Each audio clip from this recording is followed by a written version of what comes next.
I s- Oh, no, it's locked from the outside. We won't be able to see the screen from here. My eyes are, they're a little old. Oh my God. You didn't tell me this was live? Can we see the presentation? Seriously, I want to see if I can see it from here, please. I got a few slides. The equity one.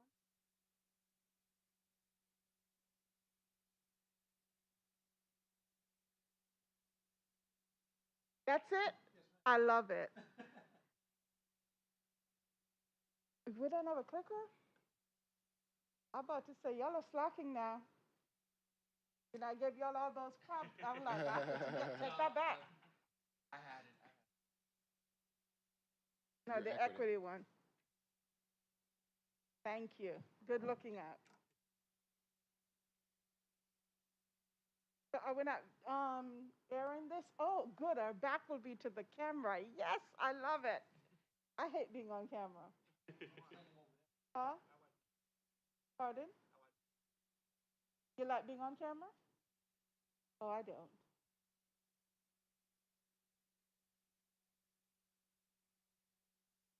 Okay, those are my slides. Oh, Father.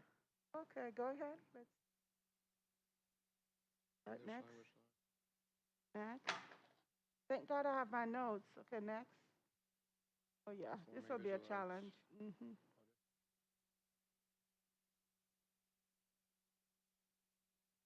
I have no idea what those numbers are. Thank God I have my notes. 62. Really? No, you guys. Well, do you wear glass? You wear glasses? Okay, all right. I was gonna say, I don't know. Maybe I'm not.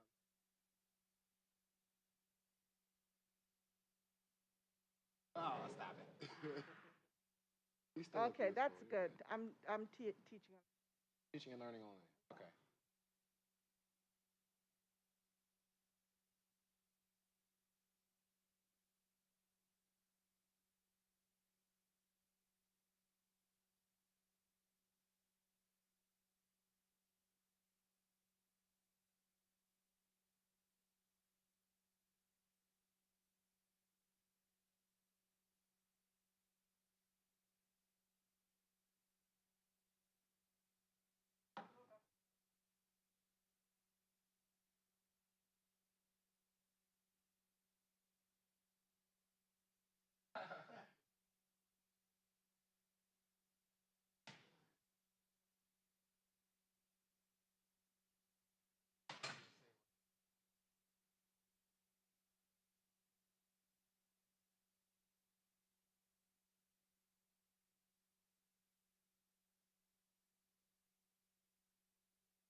Good evening, everyone. My name is William Iannuzzi. I'm President of the Board of Education. I would like to call this meeting to order.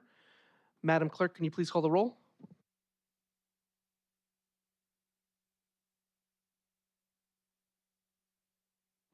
Mr. Iannuzzi, Here. Ms. Barrios Brooks, Ms. Castellano Minaya, Here. Ms. Lewis, Here. Ms. Ross, Present. Mr. Vega, Ms. Williams. A quorum is present. Colleagues, can I get a motion and a second to go immediately into executive session to discuss the employment history of particular persons, which may lead to the appointment of a particular person? Second, Castellano Minaya. All in favor? Aye. Any opposed? Motion carries. So we should be back at the public session around 7 o'clock, where we will then open the public hearing for the school district budget.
William Iannuzzi, I'm President of the Board of Education.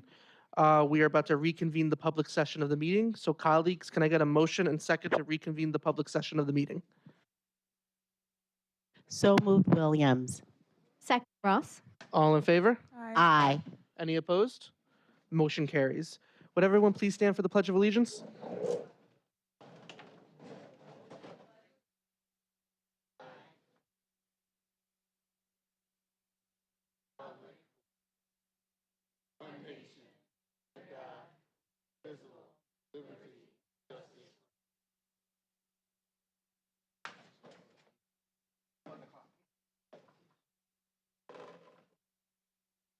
So tonight is the public hearing on the 2024-2025 school district proposed budget.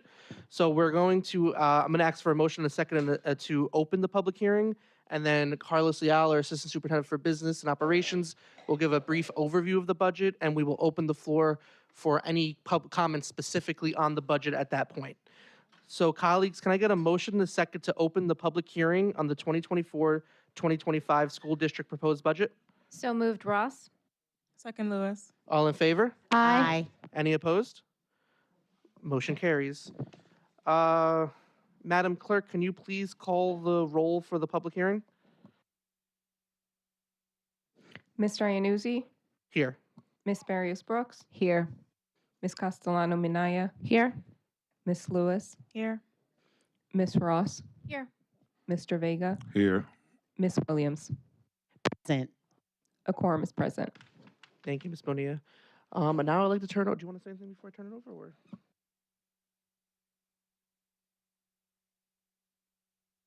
Good evening, community members who are here. And I want to firstly give a very loud and proud hooray for being back in the Lincoln attendance zone.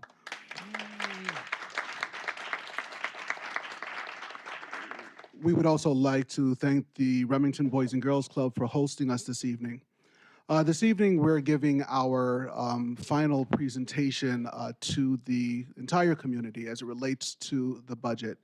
And I would like to firstly thank my team for all of the hard work in putting together this budget, which we think is a very responsible and fiscally solvent budget. This evening, we're going to present to you just some major highlights about the budget before we take any questions from the community. And I would like to thank my partners in the presentations as we've conducted, I want to say at least maybe between 7 and 10 budget roadshows to share this with smaller groups of the community. Our Assistant Superintendent for Business and Administration, Mr. Carlos Leal, and our Business Administrator, Ms. Joy Mike. This evening, you're going to be hearing, because this is a truncated version, from Mr. Leal, and Ms. Mike and myself will be available to add any information or answer any questions. Mr. Leal. Thank you, Dr. Reynolds. So again, this is a brief overview of what has been discussed in the presentation. It's off? All right, I'm too far away? How's that? So I will provide a brief overview of the presentations we have provided over the last few months. I will stay focused here on this mic. The presentation is on the wall, and you also have copies if necessary. Thank you. As discussed, our presentation revolved around these particular 5 priorities with a vision of taking action of moving forward with purpose, and our commitment to the strategic plan and the whole child to promote positive outcomes. The first priority was prioritizing student outcomes, maintaining all current staff, and making every effort to have no layoffs. Initially, we understood it was going to be a tight budget, and so we asked everyone across the system to move forward with this process, reducing their discretionary spending by 20%. And then also leveraging attrition and retirements where possible and staying within the allowable tax cap. Again, we approach the budget keeping in mind our strategic plan and our roadmap of student learning, superb staff, supportive connected schools, and resource management. Again, listed was our alignment to the strategic roadmap, again, maximizing for student outcomes, maintaining staff, our reduction of 20%, All budget requests had to be aligned to that strategic plan, and then it went through a rigorous process going back and forth with cabinet, as we discussed with our principals and directors, how in fact these asks were aligned to the strategic plan. So here's the quick budget overview. Again, the summary of expenditures by function. And here you'll notice that the estimated, the estimated expenses or expenditures related to the area of the function of general support, instruction, transportation, debt services, transfers, and employee benefits for a total budget cost of $347,487,639, as opposed to last year's budget, which was $316,135,242, for a variance of $31,152,397, or a variance or an increase of 9.9%. And you'll notice on the circle graph on the right-hand side that a majority of those funds are for the purposes of instruction at 54%. The next slide also shows those expenditures, but this time by object. Object including salaries and benefits, contractual services, supplies, materials, BOCES services, debt services, and other. And on this particular chart here, you'll notice that of all the expenses, 74% are for salaries and benefits. So of the total ask, 74% are for the purposes of salaries and benefits. Estimated revenue, again, I had mentioned at the onset of our first presentation that we had to provide a balanced budget, meaning that we cannot ask for more than we would actually be receiving. So in proposing that, we had to take into account what revenues we would be receiving.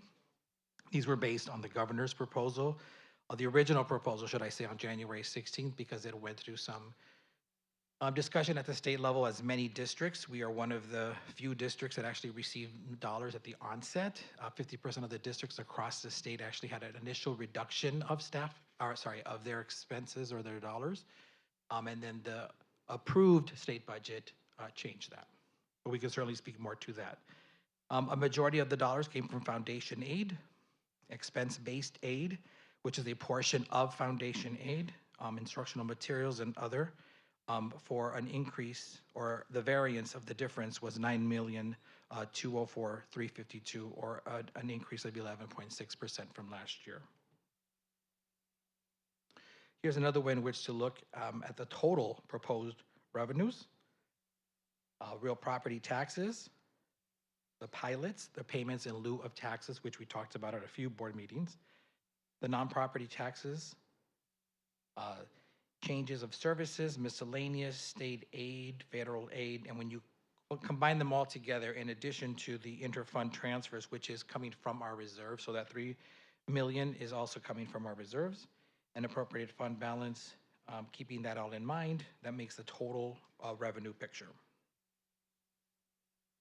Again, here is the representation of the balanced budget, again, compared to a balanced revenue stream of $347,487,639. And I apologize if I'm going quickly. I want to make sure that we give time for questions and answers. The next slide gives an overview of the staffing summary. So we had 33 grant-funded employee positions that were moved into general funds. This is in response to the ESSER dollars that have sunset. These are the additional dollars that school districts received as part of, as a response to COVID. 2 of those positions moved into another grant, which is the IDA grant. 46 employee retirements were submitted, and this is various titles within the system. 15 of those positions were replaced, and 31 of those were reduced. So we did not replace those 31 positions. However, we did look at that 31 reduced number, and we repurposed 22 to create new positions for special ed in support of our special ed classrooms and our students. So therefore, the net reduction of 9 positions due to natural attrition and programmatic reallocation.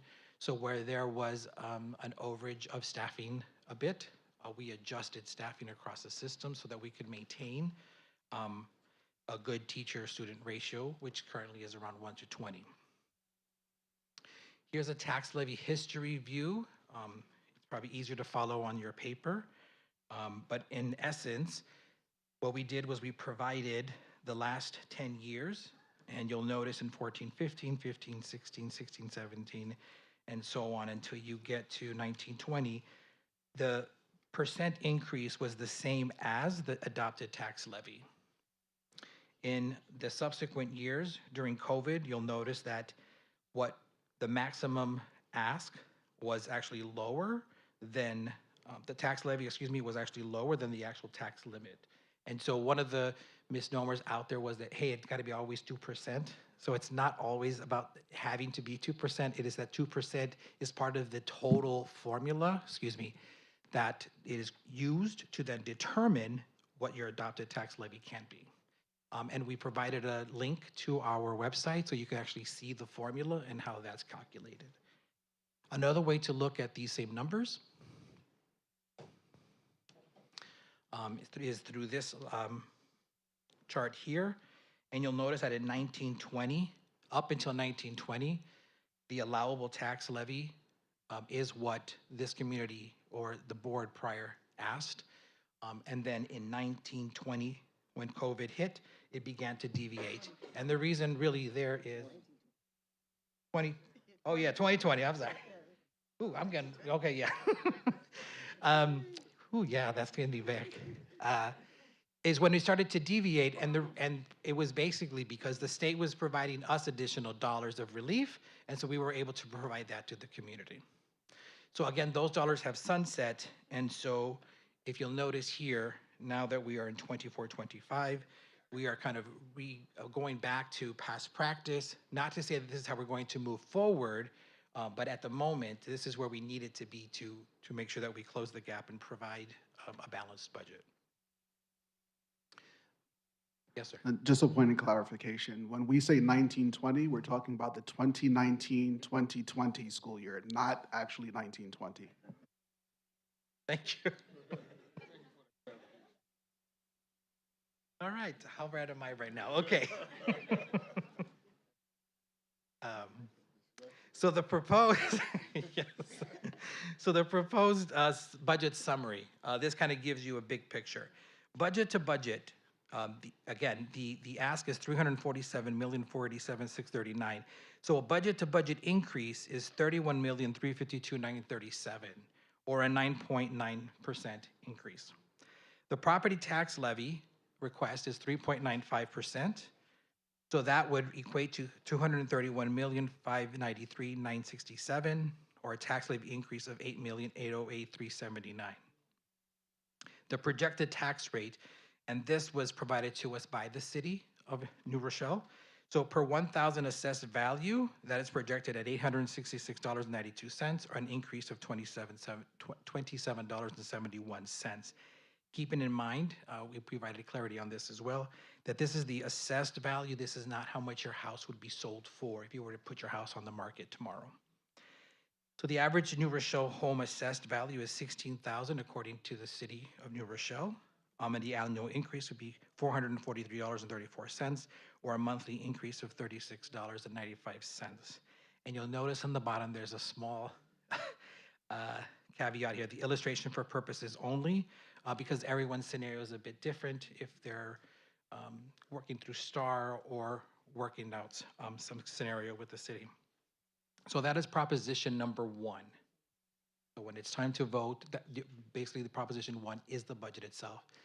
The second is asking for an allowance to use our current capital project of $10 million. We have a capital reserve. The reason is because, as you know, we had asked the voters for a bond to repair the pool at the high school. Well, it has taken so long to get the permits that over time, the cost has increased because of labor costs, material costs, et cetera. We're actually still waiting for one more permit to break ground and get started. And it's kind of out of our control. But in that process, we have to continue to plan ahead. And so we're using, the ask is that we tap into that capital reserve that we currently have and set aside $8 million of that reserve to pair with the other dollars that we asked for previously, so that when we are ready to break ground, we're ready to go, and that cost is not an issue, so we can get this pool back and ready in use for the community as a whole, because we understand it's not just about the high school, but the community uses it as well. The additional $2 million is also an ask to work on some district-wide renovations and equipment. And because these are monies that are currently in the reserve, it's not an additional ask. It is just an allowance to use. And then the third proposition is, if we were to use that $10 million, we would have to establish a new reserve so that in the event we do have additional dollars at the end of the year, or we have additional revenue throughout the school year, and we don't use it, we have a place to put it. If we do not have another reserve set up, then we could not save those dollars in an appropriate capital reserve, and we would have to use those dollars up in that given school year. So the third proposition is an allowance or an ask to create a new reserve of our maximum of $50 million for over a 20-year period. Again, this is not additional monies being asked for, it's just an allowance to create a reserve. That being said, we're also required to provide to the community what the contingency budget would look like.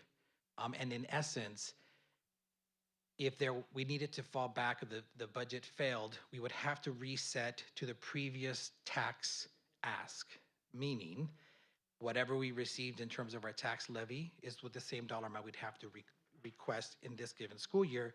Again, the difference there would be $8,808,379, so we'd have to come back with a budget reduced by that dollar amount.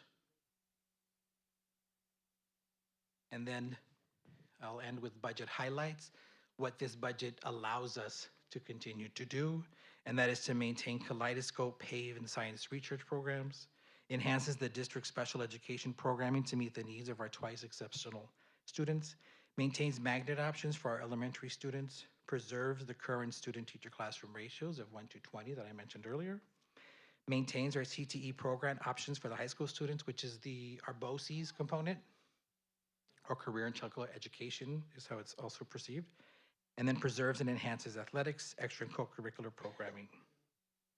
So that's a very quick, but I think a synopsis of what we've been discussing for a few months as a community. Looking ahead, the budget hearing, which is tonight, and then our annual meeting trustees election and budget vote is on May 21st. And then the following polling places are listed here. They can also be found on the website, and I'm sure that Millie can speak more to that if need be. That being said, we move to questions and answers, unless there's some questions or comments from. Perfect. Thank you, Ms. Leal. So I'm going to open up for public comment on the hearing, on the budget.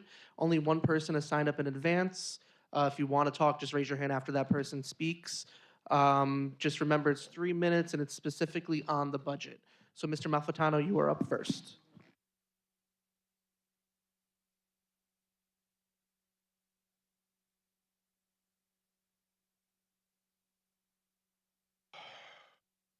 Good evening, Vince Malfitano. What happened? Oh, all right. Thank you very much. All right, you go, Vince Malfitano. I attended most of these meetings, found very helpful. A couple of things. On the staffing issue, 46 employee retirement, 15 replaced, 13 reduced, 22 new positions. Could you provide some detail to the community as to which 15 were replaced, what positions, which 15 positions were reduced, and what kind of positions the 22 in special ed are about? The other thing, in terms of budgeting, I looked at your statement that you sent to the community on May 6th, and this document was prepared May 6th, and it talks about no layoffs. Is that still true today? And the reason I ask that is, in the statement you published May 6th about the changing times for the elementary schools, just want to quote one or two quick things.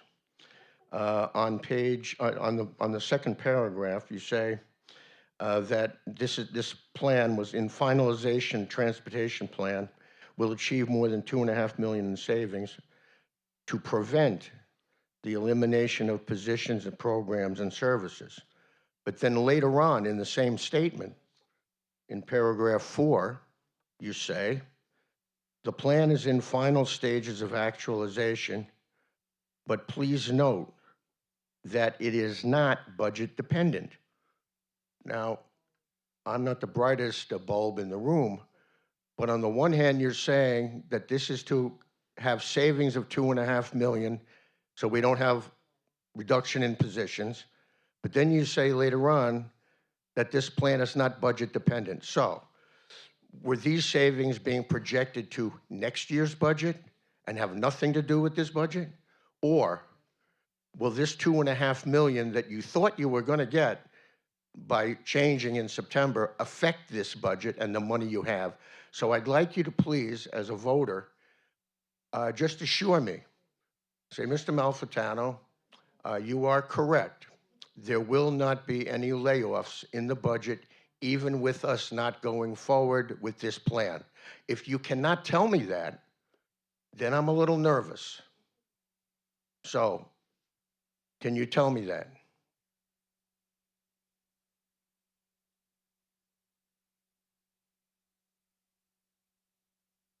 Can you tell me that there are no layoffs in this planned budget?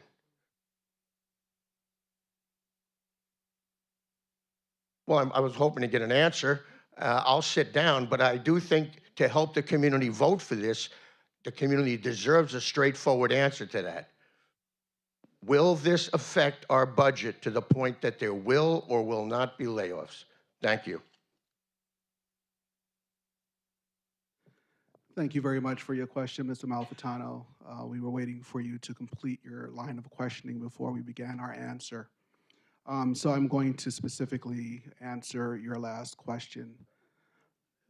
The current plan no longer being implemented as it relates to the start time of schools will not equate to any layoffs. You're welcome. As it relates to positions, I don't have that number with me in terms of which positions are not being replaced per your first question. So you wanted to know exactly which. I can make that very clear. I will actually add that to our website to be very transparent, to give the classes, the types of positions without identifying any persons who might have been eliminated. I'm not stating just names, but sometimes if a position is very specific, there might only be one person in that position. You understand what I'm saying? So I want to be able to protect our personnel as well. As it relates to the 22 special education positions, I will also be able to list where those positions are intended to go and what types of positions they are. My promise to you is that it will be reflected on the website. We were looking to collect questions tonight to see what we needed to add to our budget webpage. Again, in an effort of full transparency. Also, keep in mind that as it relates to the special education positions, even though the intent is to create and post those positions, there's still some difficulty in filling special education positions across the state. So it is the intent of the district to hire. We will do everything in our best effort to hire. I don't want anyone to walk away from this meeting with the impression that I'm saying all of those positions will definitely be hired on the first day. We will do everything within our power to. You're welcome. Thank you. Would anybody else like to speak on the public hearing on the budget? Mr. Seam, it's all you.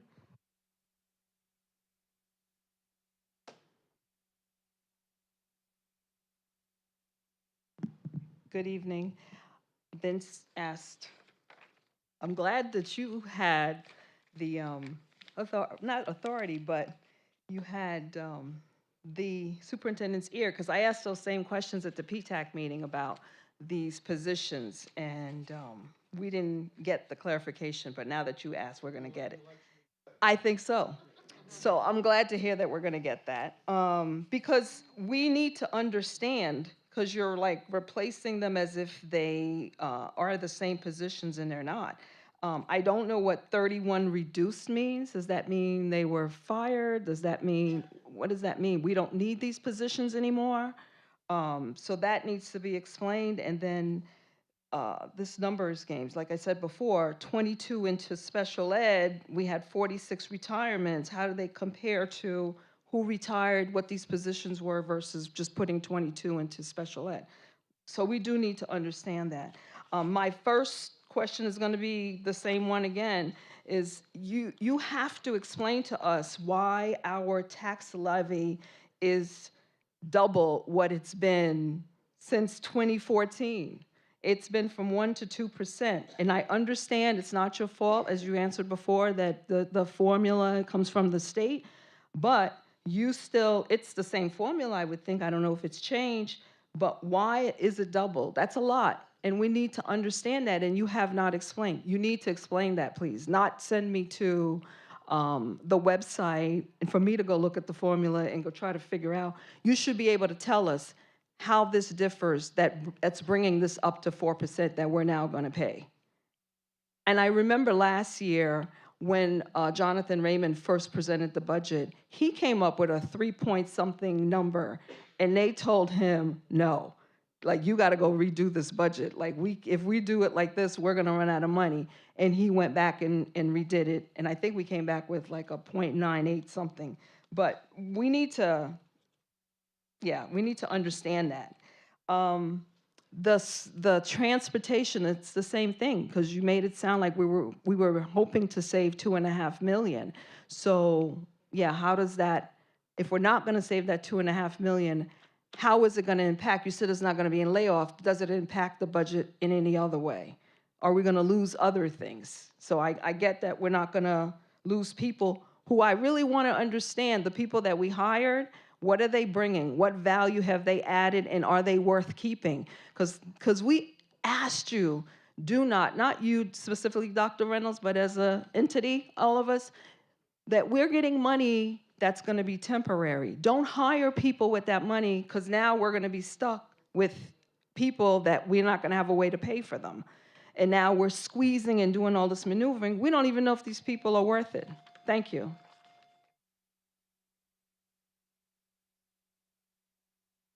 Thank you for your questions, Mr. Seam. I'll try my best to answer, but as I've stated to the public before, if I'm not an expert on something, my mother has taught me not to open my mouth about it. So I am not an expert on how the tax levy is devised. I will rely upon, and I'm going to try to make eye contact with her, my business administrator to give a very brief overview of the way the tax levy number is calculated. If you could, Ms. Mike, I hate to put you on the spot. But again, this is a number that is determined by New York State. It is determined not by City Hall. It's not determined by your elected officials here in New Rochelle. It's not determined by the school district. It is provided to us. So, Ms. Mike, if you could just give just a brief overview. It doesn't have to be too exact. I'm just going to go back to slide 11. We will. The tax cap, the 2% tax cap, is a multi-step formula that takes into account a number of different factors. Our tax-based growth factor, numbers that we get from the Office of Real Property, all go into this calculation. If you look at our tax levy history, you'll see that there were different numbers that were our maximum allowable. From 2014 at 1.4%, at 2018, 2019, 2.2%. In 2021, 2022 was 2.75%. So it's never exactly at 2% because there are so many factors, including our pilots, including real property growth, and a number of different factors. So each year we take that formula, we take the numbers that we are provided, and we calculate what our maximum allowable is, and then the board has to make a decision as to what the adopted tax levy will be. And so I bring this chart to you just to demonstrate that it's been a 2% tax cap since 2010 when it was created, but every year it's been a different number. And so that's because it is a multi-step formula with multiple variables within that. 3.95% is our maximum allowable tax levy, Last year, it was 2.19%, and the year before, it was 2.55%.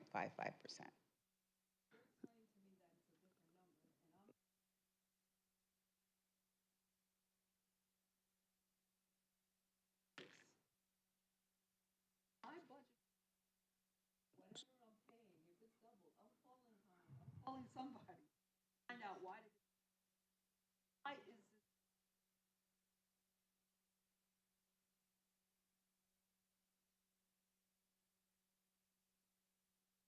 How do we vote? So, Allow can be 3.9%, or why we voted on 3.95%. Levy is, so you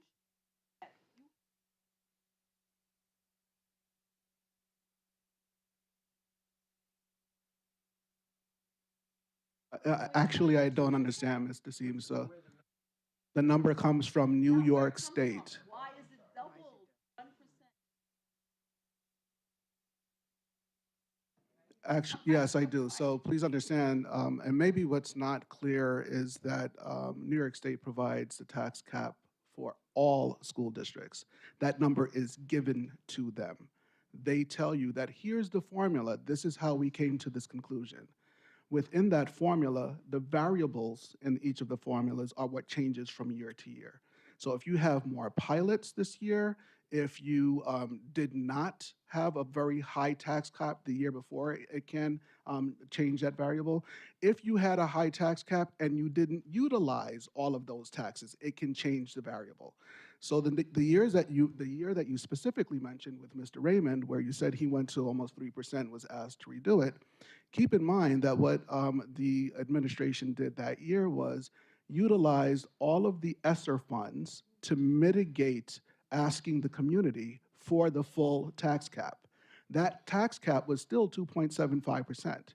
That doesn't change. It's provided by the state. The state says that's as far as you can go, and ask the community to provide you funds before you have to go to what's called a supermajority vote, which means that 75% of your, 75%? 61% of your voters must approve your budget in order for you to pierce this number. But here's the number that you are given this year. The state gave us the number of 2.75%. When we were asked to go back and redo that, we said, okay, we have a need for our students. We're in the middle of COVID. We understand that the community is not able to afford this, but we still have to provide services to our students. We still have to hire people to meet the needs of our students during COVID. Which types of positions do we need to hire? Counselors, psychologists, social workers. So let's utilize our COVID funds provided to us by the Federal Department of Education and by the New York State Department of Education to mitigate how much we're asking the taxpayer to pay of that 2.75%. Not only did we do it 1 year, we did it 2 years, which could have an effect on our current tax cap. That's why it might be so high.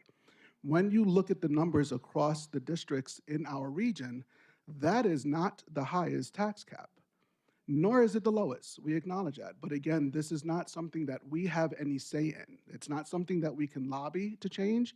It's not something that we can ask, why? It's not something that you can ask your legislators to change. This is the formula that's given to us.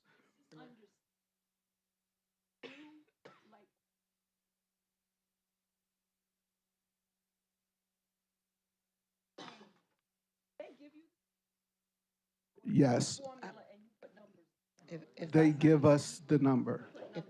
If I may add, if you have the budget book, which is also on our webpage, there is a summary from the Office of the State Comptroller's Office that shows you our maximum allowable tax cap. It's right there in the budget book. It's a summary. It comes straight from the Office of the State Comptroller. We plug in the numbers, and all of the summary is listed in the book. I'm not sure exactly what page it is, but it is listed in the book that will show you our maximum allowable of 3.95%.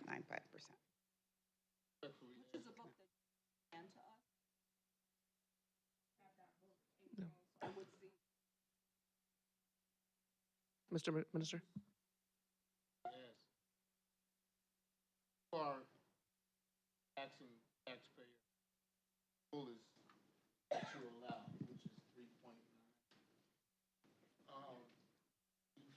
other years, you had alternatives not to reach that. Are you saying this year we have no alternatives, so you have to tax the taxpayer, The full amount. Yes, so part of our presentations, we stated that in the years that we had funds available to us through grants from the Federal Department of Education as well as from New York State, which was known as ESSER grants, we were able to ask the taxpayer for less. We show, if we can go one more slide over, well, actually it's shown here. No, if we go one more slide over, thank you, Carlos. This year, all of those grants come to an end. But the services that we need to provide for our children are still here. So that is the reason why we are asking the community to allow us to roll those positions that were paid for out of a grant into our general funds, which equates to about $9.7 million. We value our students and we value their growth, and we want to ensure that we have at least another year to show some definitive growth. If we're looking at empirical data, and I will claim myself not to be at your level, but to be some sort of a statistician. You need between 3 to 7 years worth of data to show any good growth. So at this point, we are committing through this budget to meet the needs of our students by rolling those positions into our general funds. We're getting way out of governance right here, so I'm just gonna raise your hand if you want to talk. You can come up to the podium. A lady in the back, you had your hand raised for a little while. I don't know your name.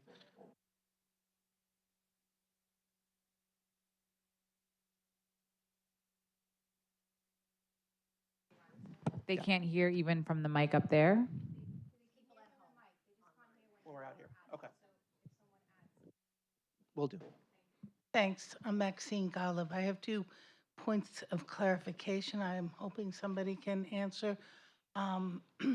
One is I'm curious to know with this increased budget, the 34, I forgot, I can't even remember the number. What does that compute to in terms of what are we paying per student in the district these days?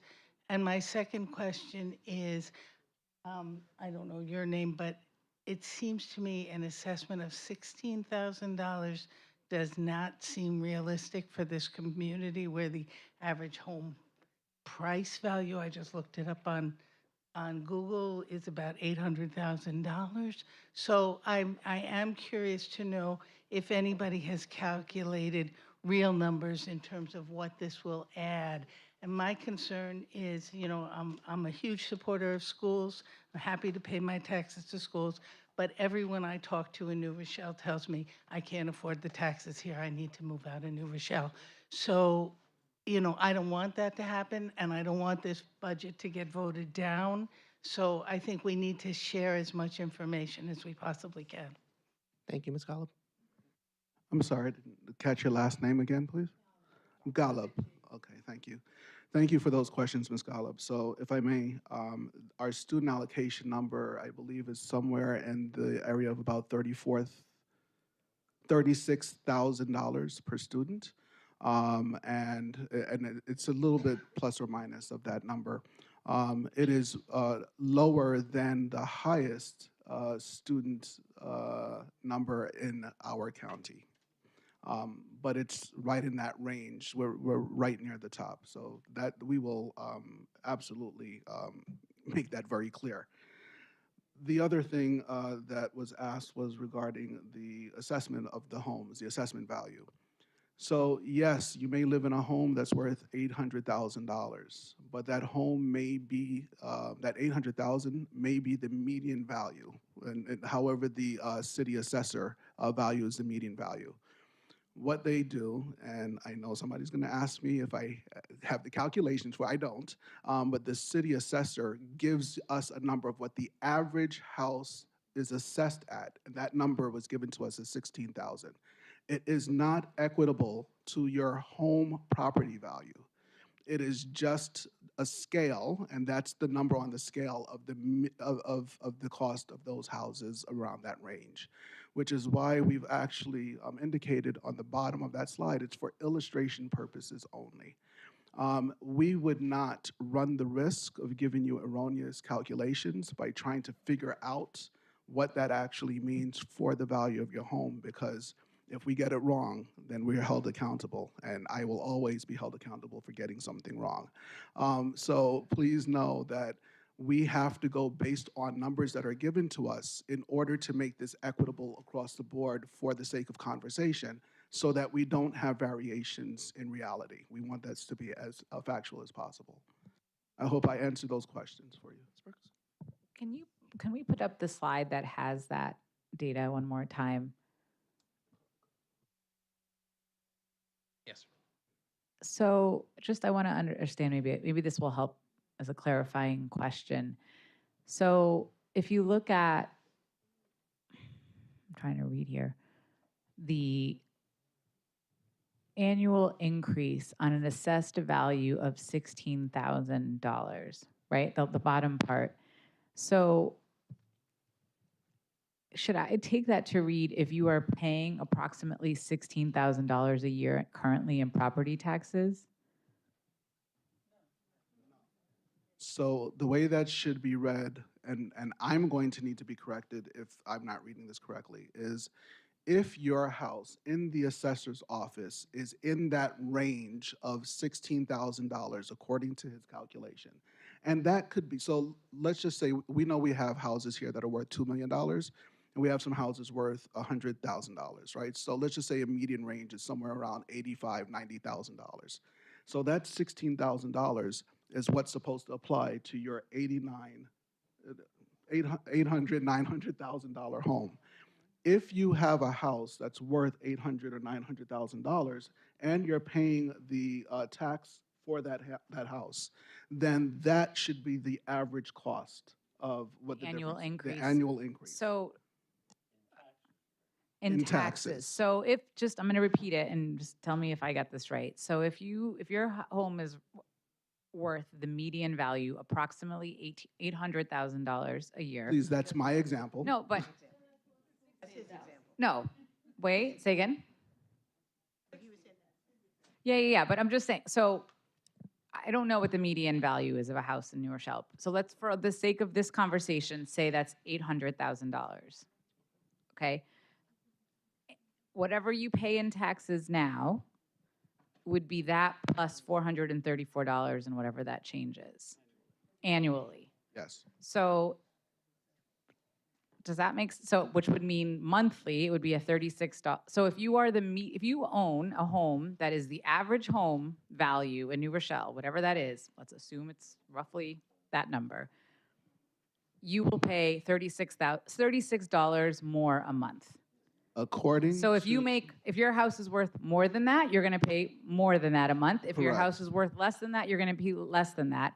If you consider yourself in the middle range, the increase here is $36 a month. That is correct. That's a correct assessment. And again, these values are provided to us by the city of New Rochelle.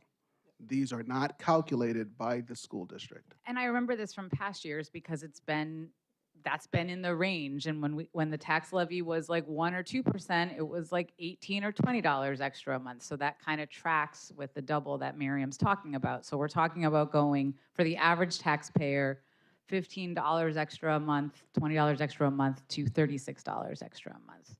Does that help folks? Okay. We're going to do Ms. Carl, then Dr. Rivera McCutcheon.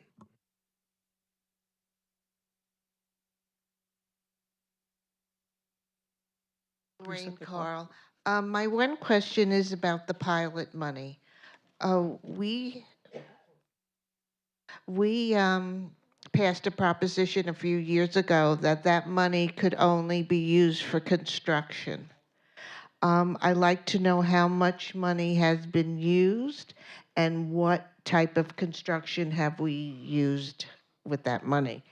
And if we could ever bring it back to the citizens to open that money up to be used for the students and any of our programs rather than only construction. Thank you for that question, Ms. Carl. I have to be honest, I don't know the answer to it, but I will explore that with our council. We have to see what needs to be done legally, if possible at all. I think that's probably, if you captured that question, Carlos, we will add that answer when we have it to our website.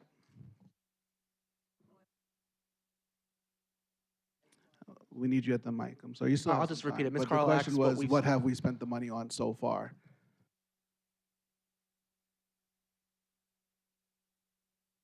Can I ask the question?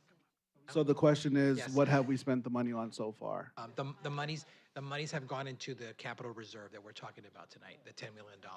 So they can't be spent separately.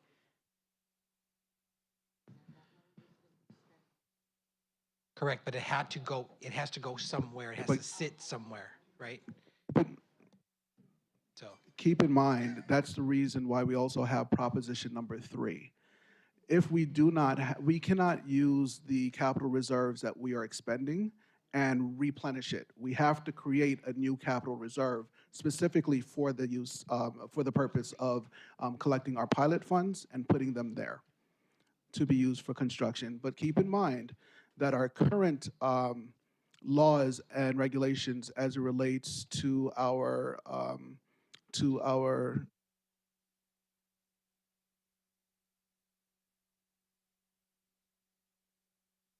capital reserve fund. So the current capital reserve fund laws are a lot more strict for the current one that we're trying to expand than the one that we are trying to create. That has a little bit more leeway. We can't take the funds from that and just translate that to hiring teachers or something along those lines. But there's a little bit more leeway legally now in how capital reserve funds can be utilized. So that's the reason why we're asking for Proposition 3. No. Dr. Rivera McCutcheon, you're up.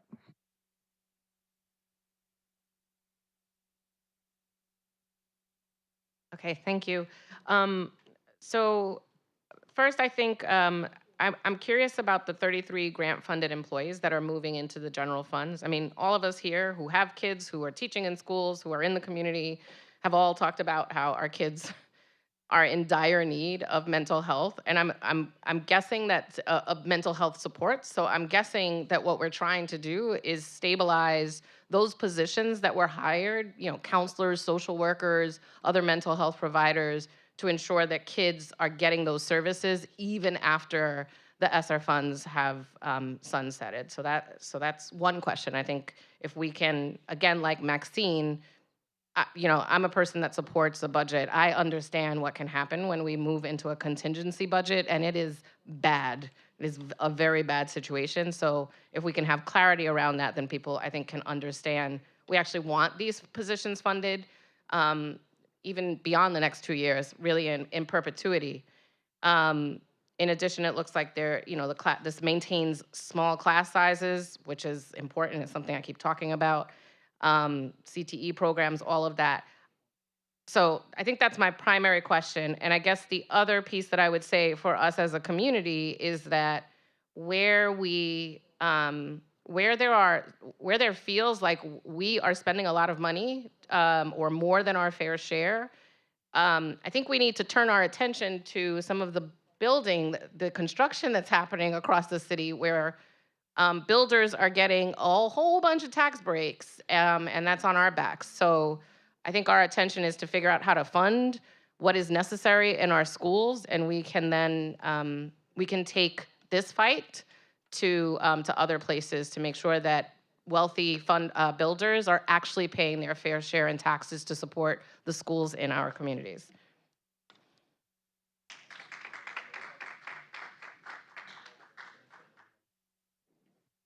So Dr. McCutcheon, I need you to confirm for the group that you were not a plant, but thank you very much for your questions and for your observations. So yes, the 33 grant-funded positions are psychologists, social workers, guidance counselors that we have hired over the last 2 years to meet the needs of our students. Yes, we are committed to keeping those personnel in place so that the enhanced programming that we have to meet the mental health and social emotional needs for our students continue to be met. That is why we are asking to put those positions into our general funds. I will also state this as it relates to pilots. Please also be reminded that there are also city council meetings, and I know that I don't want to disparage any organization because we are working very closely with the city and actually have a fantastic relationship with the city right now.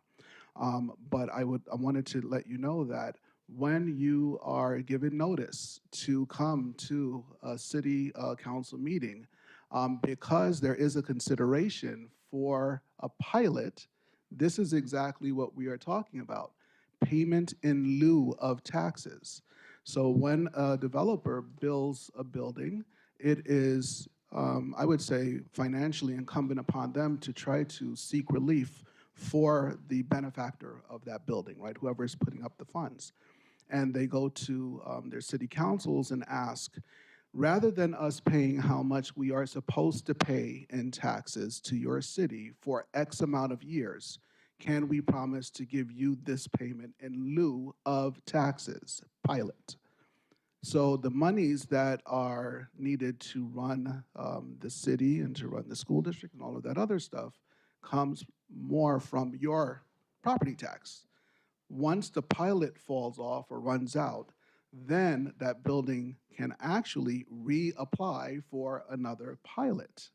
It is incumbent upon us, and I'm going to say us because I live in a city someplace else, it's incumbent upon us to also be as present at our city council meetings so that we have all of this information in real time.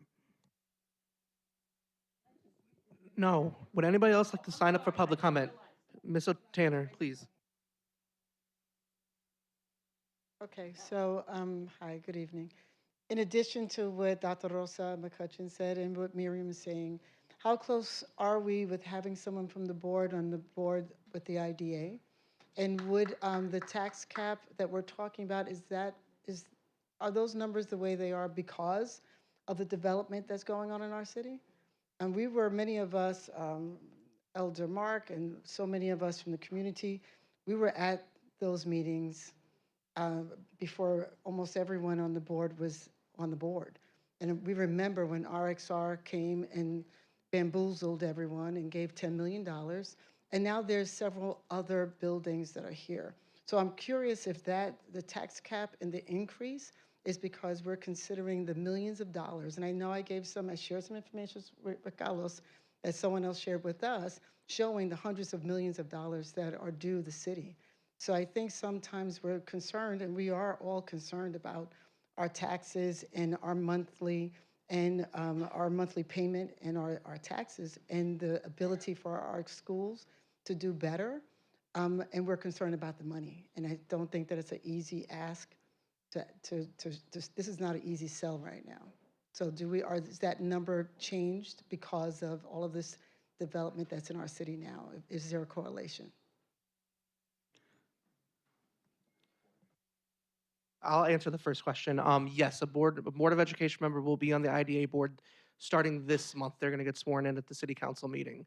Some history on that, and we asked Chuck Strom and Kathleen Gill for a board member to be on the board. There was no seat open. They said no. We can't force them to do it. That I agree with you. Me and Jonathan Raymond, we had multiple conversations with Chuck Strom about it at the time. But there will be a board of education member on the IDA board. The former board of education member's term is up. So this month there will be one. Term is 5 years. So to answer the second part of that question, Ms. Tanner, thank you very much for your question. Yes, the amount of taxes that are collected in your district does get taken into account as it relates to one of the variables in your tax cap allowance. So that is one of the variables that are in that calculation. Would anybody else like to sign up for public comment for the public hearing? Alex, one follow-up from Miriam, one follow-up from Vince. So Vince, go up to the mic though.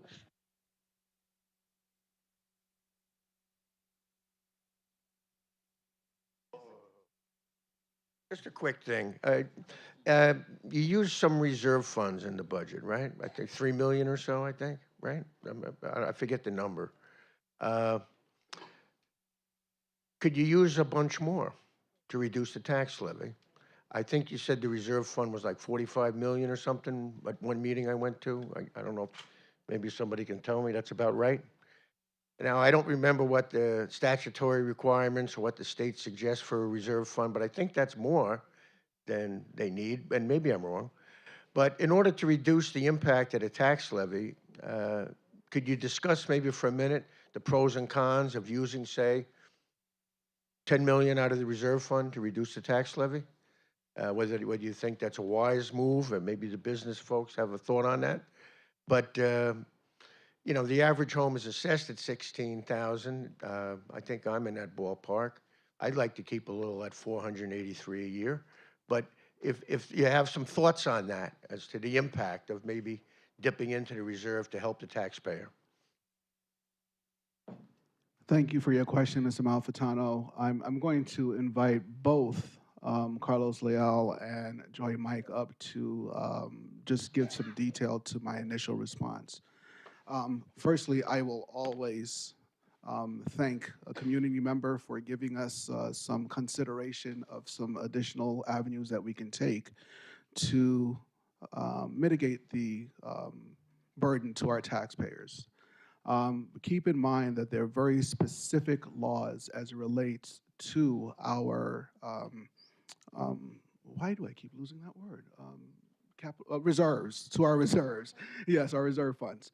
So each reserve is created with a specific intent, keeping in mind, just like we're doing with Proposition 3, as we are presenting it to the public, whatever title that reserve is created for and the intent, you are giving us public permission to create it. In a second to that, we also have to seek your permission to use that money. We cannot use money intended for a very specific reserve for some other purpose. So if the money is in the reserve just for capital improvement, when we ask to use it, it can only be applied to capital improvement. We can't use it to mitigate the tax requirement on the taxpayer. But now I'm going to turn it over to my two colleagues who will give you a little bit more insight. And I need to have everybody understand that I am very beholden, very respectful, and very grateful for my team. I believe it's my job to surround myself with people who are smarter than I in very specific areas. So that is why you're going to see me relying on them for the detail. So Carlos and Joy. So I'll answer the question that was asked. You asked a similar question at one of our smaller sessions. Oh, sorry. I'll answer the question as I did the last time we sat in a room together and discussed this. So the state does not have a specific dollar or a specific percentage that your reserve should be, right? So we have to determine what is a healthy amount to have in reserves. If in the event something was to happen, we need to be prepared. It also impacts when we borrow dollars, right? If you do not have a healthy reserve, then you're paying, the interest is going to be higher on the monies that you're borrowing. So it plays like this intimate dance with a lot of other variables. So you want to have a healthy reserve. If we currently have 45, we're asking to use 13 of that. So you're going to have less. And so if you continue to take money from the reserves, and we find ourselves in a very difficult situation, and like today, actually, you know, I'm very trying to be as transparent as I can. We got an email about the hurricane forecast for next school year, and I'm starting to freak out because it looks like a very busy season. What does that mean for us? Are we prepared? Like, what can we start to do to mitigate now? Those all kinds of running through my head. Having no reserves available or not enough is not a good place for us to be. And part of our fiduciary responsibility is to make sure that we are in a good financial footing. And so I would not advise that to tap in more if not necessary. And Carlos, can you please explain the guessing game that we have to go through in terms of keeping a healthy reserve, because it is not spelled out for us by the state when we come in to get audited, and what it means for our bond rating? Sure. So when we receive our audits, we get dinged if we don't have enough money, and we get dinged if you have too much money, but they won't tell you what the dollar amount is. And that's what I mentioned to you the last time, right? So we have to figure out what that healthy balance is. Because we have a healthy balance currently, we have a higher bond rating. So we have a double A Double A at the moment. double A at the moment. We have a double A rating, which means that what if we should have to borrow money, we get to borrow it at a lower interest rate. So as soon as you play with your reserves too much, if you use too much at one time, that can also affect your tax cap number for next year. So all of these things are taken into consideration because we have no control over those numbers. We get told those numbers. I like the idea, but the advice is not to do that. Not to do that. Thank you. Mr. Seam, you're back up.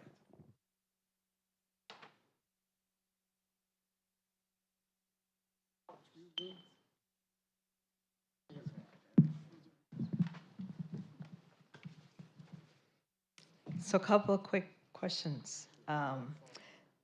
You asked for the 8 million and 10 million, I guess this is Proposition 2. I just wondered, how much is in that reserve? Is this gonna be depleted once you get that 10 million, or is there more? This is the one that you're finishing off. Cool, all right. So that was that one. The other thing was, when I talk about understanding how effective the people that we hire are, we bring people in and we have to have measures. We have to have measures on everything that we do. I love counseling and all that good stuff too. But I literally, at the Huguenot Academy, I remember where they were presenting, and one of the methods they were using with the social emotional learning with high schoolers, tell me if you feel red, green, or blue in the morning.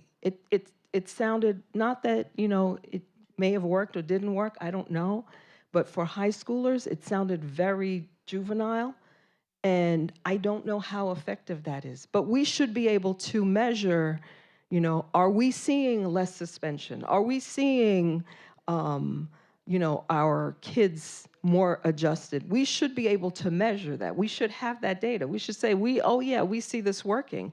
Our kids being counseled a lot more effectively. Our parents feeling like the counselors are working better and the kids are getting what they need. We should be able to measure these things, and we keep going and we don't have measures, and we just say, oh, we need to do this for a period of time.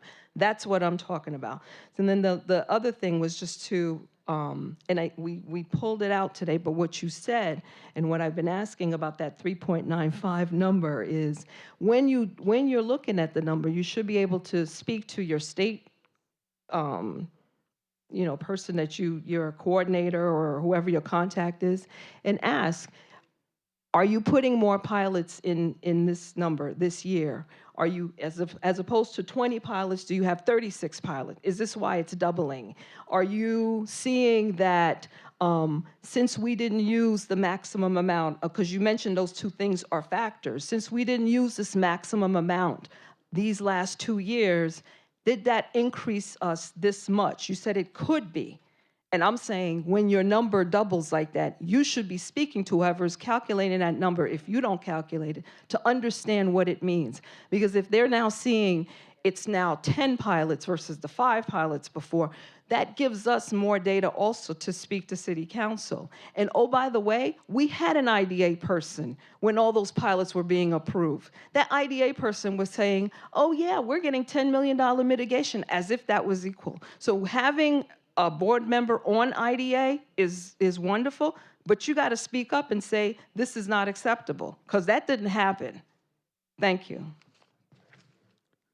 Thank you for your follow-up questions, Mr. Seam.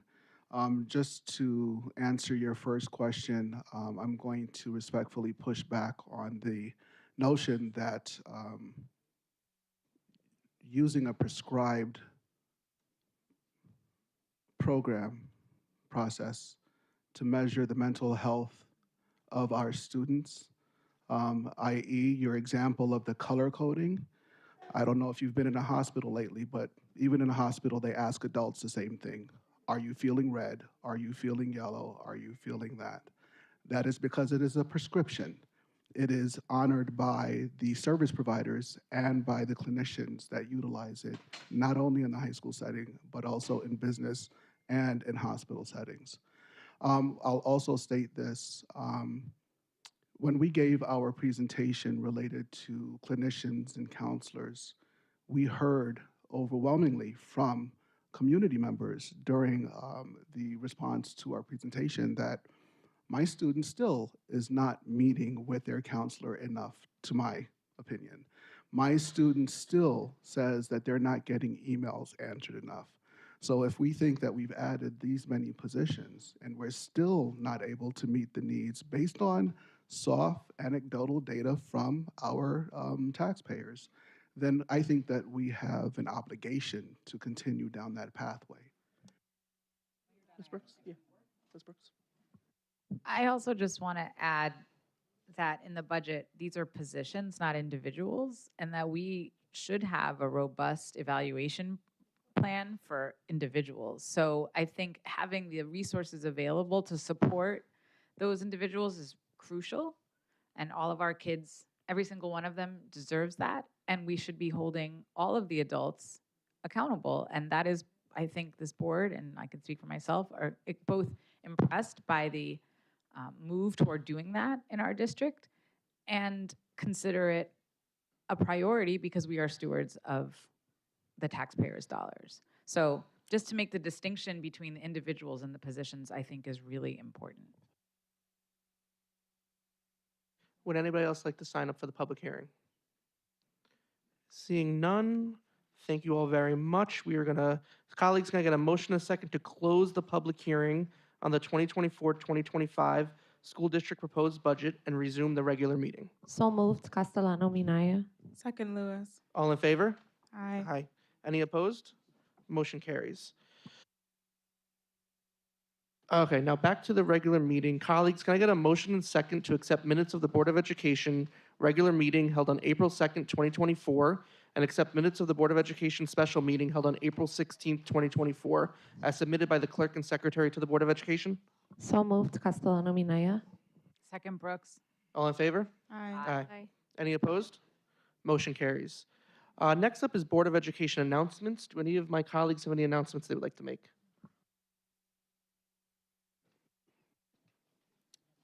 I'll make one very quickly. Obviously, this is May. This is election month. I know that our clerk has been giving lots of information about where to get your polls. You saw it in here also.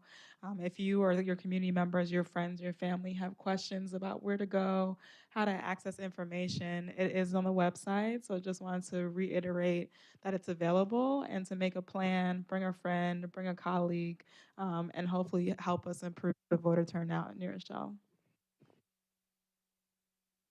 I would be remiss if I did not remind us all that it is Teacher Appreciation Week. And with that being said, yes, can we please get a huge applause for our teachers?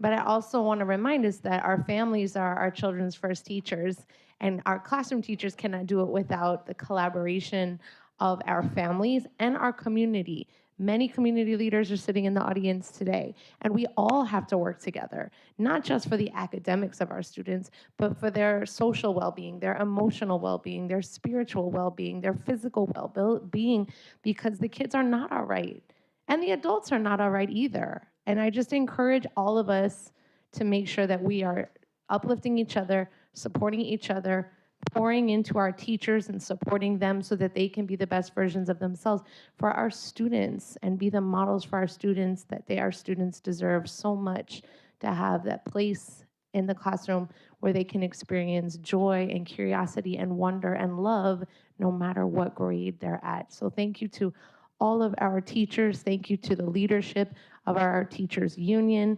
Thank you for all of your advocacy on behalf of teachers. I'm very grateful to be a part of this district and see my daughters growing up with such wonderful, incredible teachers that bring out the best in them and in all students. Thank you, Ms. Castellano. Ms. Williams? Much. And Good evening, New Rochelle. It's so great to be with you here in this space. And one of the greatest things about this space is the ample parking.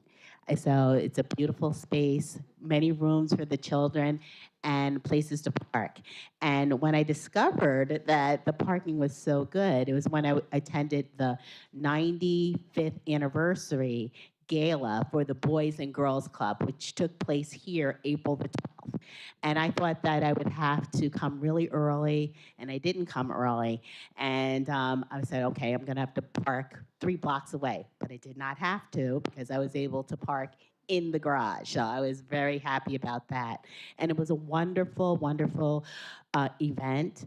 And it honored our children and the community partners who support our children. Also, I attended 2 other events, and it really made me feel good. I've been a teacher for 30 years, and I'm going to be very honest. Sometimes I feel like I'm being treated like a cog in a machine, and it does not feel good. However, where I do get my satisfaction is from the smiles of the children and their responses and their growth in academics. And they think of themselves as scientists, as scholars, as top students. So I feel good about that. Now, I attended 2 events that also made me feel really good. I attended the SEPTA We Are One event, which honored students and adults who work with our special needs students in New Rochelle. And it made me feel wonderful. And also, I attended the student fundraiser for the Mario, let's see, okay, and what was it? Fiamara Memorial. He was a security guard in this district. And it was the first fundraiser in his honor, and it was led by our Director of Security, Lisa Marie Newkirk. And also, it wasn't just her, it was also the team. It was also the security guards who work in New Rochelle. And I thought that was wonderful because I know that when I attended the New Rochelle schools, New Rochelle High School, the security guards were always there for me and made me feel protected and made me feel valuable and made me feel that I was just ready to learn because I had people who had my back. And that was really important. And it was great. Our superintendent, Dr. Reynolds, attended the events. Our board president, Will Iannuzzi, attended the events. And we also had our board members attend the events. Ms. Lewis attended. And it was really good for us to come together and also to honor the people who work in our school district.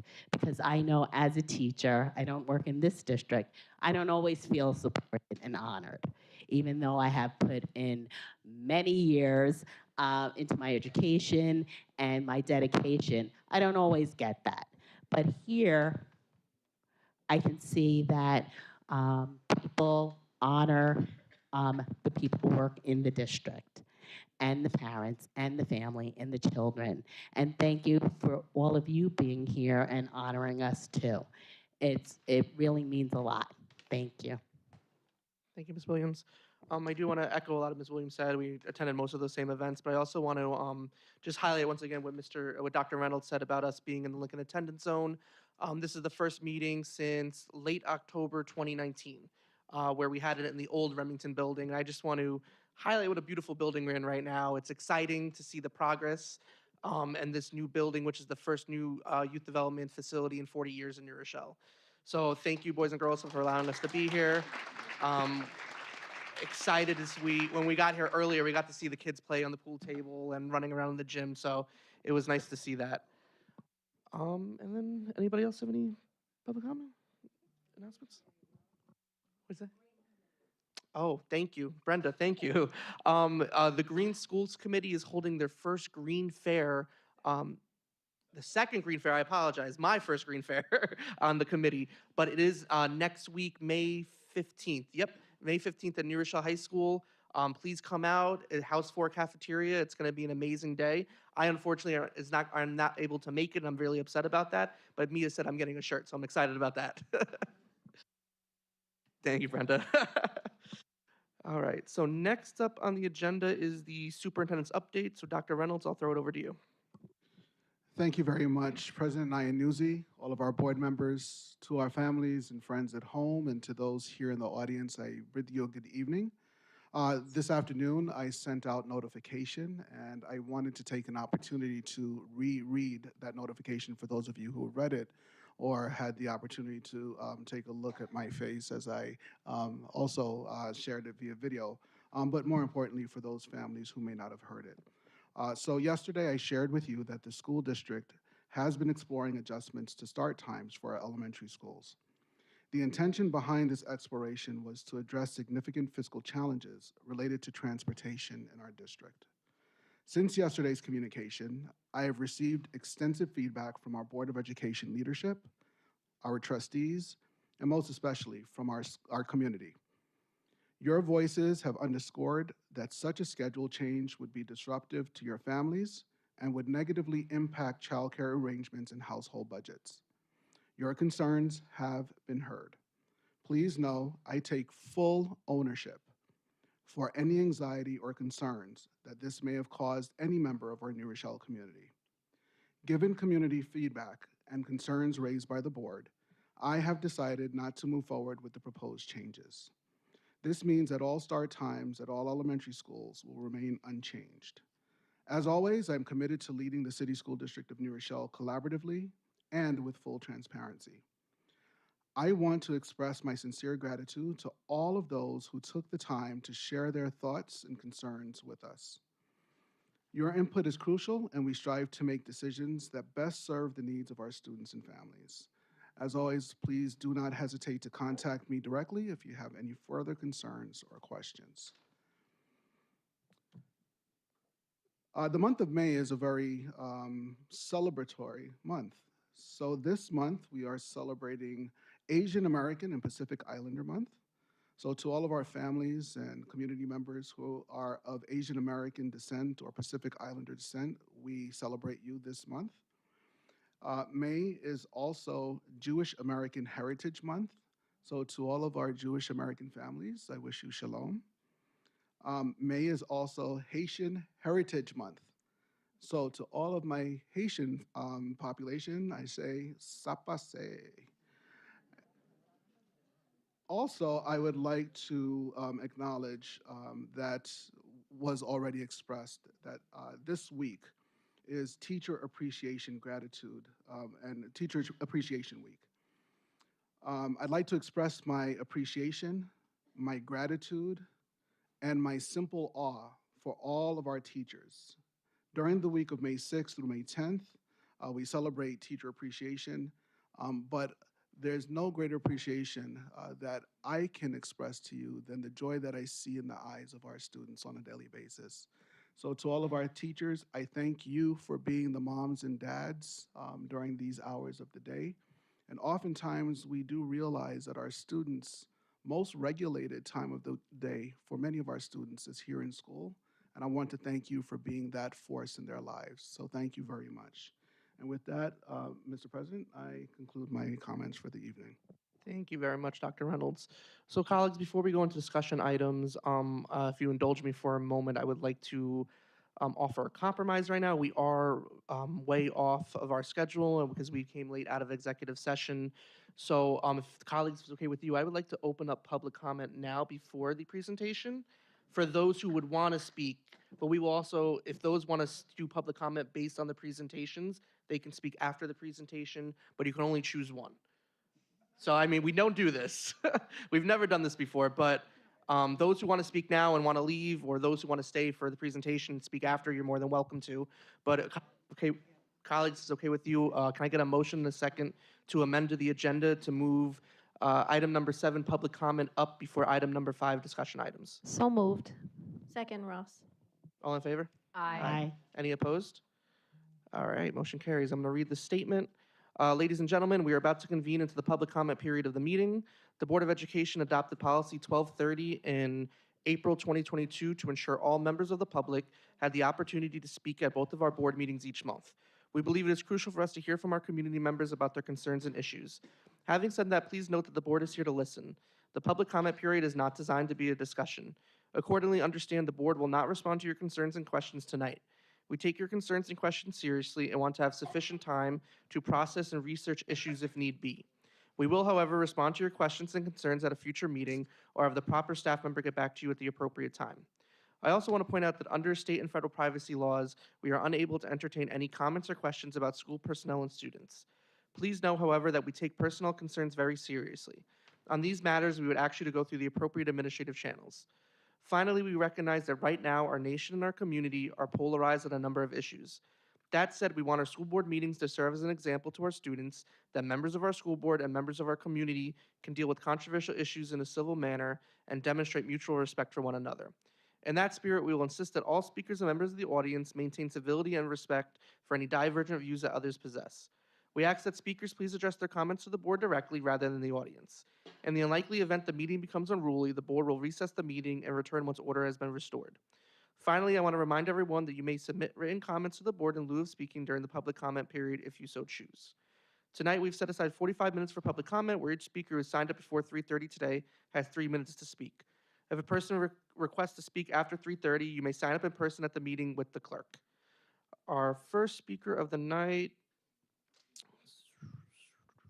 sorry, give me 1 second, is Miss Otilia Taylor-Tanner.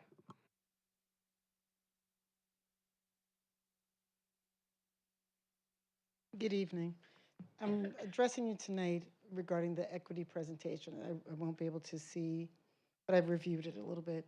And I just want to make some comments regarding talent management and thank Joan Garone for, I just want to say that there's a difference lately, that there's some emphasis and some attention to talent management. There's specifically looking for diversity in our classrooms. I think that she responds quickly. I think the board and the district is doing something a little differently, and it's noticeable. In regards to the talent management, when we're looking at professional development, I would just ask that we consider the teaching assistants and the aides, especially in the special education classrooms. We're not getting the professional development and the support that we need. So sometimes we even pull teachers out of the classrooms in the middle of the morning and give the teachers professional development and leave the teaching assistants and the aides to manage a class that's at variance and not allowing us to have professional development. So is that on purpose? Or is that just an accident? We have professional development scheduled into our calendar.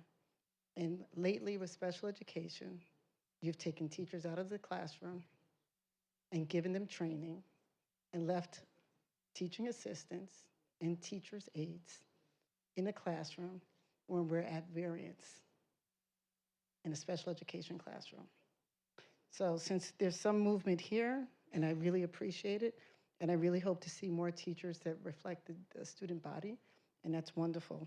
But I would like for us to consider that we're making these schedules, that you respect the teachers' assistants and the teachers' aides and give us the support and the skill sets that we need to deal with the new population of students coming in with challenging behaviors and deficits. Our children are really suffering. And for some reason, after COVID, we have a lot of children with a lot of needs, and we're not equipped. So thank you, Ms. Garone, and thank you for the board for the changes that are being made. I just ask for a little bit more support. Thank you, Ms. Taylor-Tanner. Next up is Ms. Brenda Giacomo.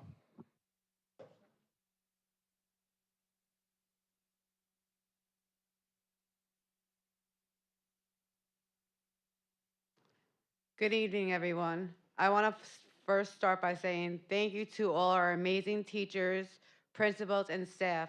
All you do for our children, there's no words that could express. You spend more time with our children than we do. And now summertime's coming, but the teachers that are still there are still going to have some of our students, like mine. I am a fourth generation. My daughters are graduating this year, and they are the fourth generation in my family to graduate from our school. I love our school district. There's so much more that we need to do, though. I'm a little upset, and I've been reached out by numerous of people, but after filling out a sexual harassment form and making numerous calls at the board meeting we went to at Columbus, I was finally reached out by someone from City Hall, and I think it's very rude how they try to call me and ask me to switch my son's classes. There should be some kind of communication. I know we have 4 different houses, but people that fill out sexual harassment forms should not be placed in the same class. I was also asked to be on the committee for the sexual harassment. Till this day, I still haven't heard nothing. And obviously changes aren't being done if my child's in the same class as the student. Still to this day, they want to move my student, but they won't move the other, which I think is unfair to both the childs, not just mine, but to both the children. Oh, sorry.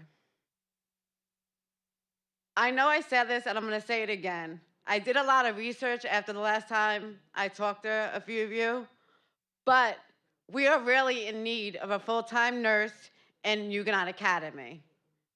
There are many reasons why we should have a nurse, and I'm not going to go over it all here because I said it before, but can someone show me where it says that Huguenot Academy does not need a full-time nurse? A part-time nurse is not doing it. My child was on medication, and she had to carry around her medication herself. What if a child would have stole that medication out of her bag? Thank God it was only antibiotics, though. Everything I'm saying now is being heard and listened to, but I hope sometimes someone will eventually get back to me because I've been in this school district or not. And I'm not asking for much, but I'm asking for stuff to be done. And also, like Will said, I'm just going to restate, May 15th, the Green Committee will be doing an event. All our childs did a lot of work. I hope some of you parents, teachers, and staff come in and view all the work our kids did. And the Green Committee is still open. We have a meeting once a month on a Wednesday usually from 4 to 5:30. I hope that more parents and teachers will join to make our community better. Thank you. Thank you, Brenda. Next up is Mr. Eugene Tozy. Sorry.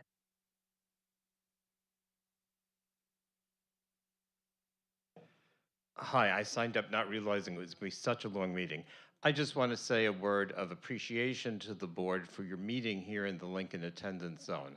I have spent the past 7 years getting to know the needs of many in our African American community as part of New Roar, and understanding some of the history that went into that did in fact achieve a certain level of desegregation, but also left a large community without a neighborhood school, and the difficulty of that. And at the same time, I commend the recognition of a PTA for this attendance zone that I know Ms. Tanner has worked very hard at. And I would concur in what I think is your commitment, given the diversity of our student body, that we must continue to work on acquiring a more diverse faculty so that all our students will be able to find many role models and many adult mentors among our faculty who will help them move into a successful future. Thanks very much. Thank you very much. Next up is Ms. Brittany Guzinski. Seeing her not here. Next up is Liza Mashi. All right, next up is Mr. Vincent Malfitano.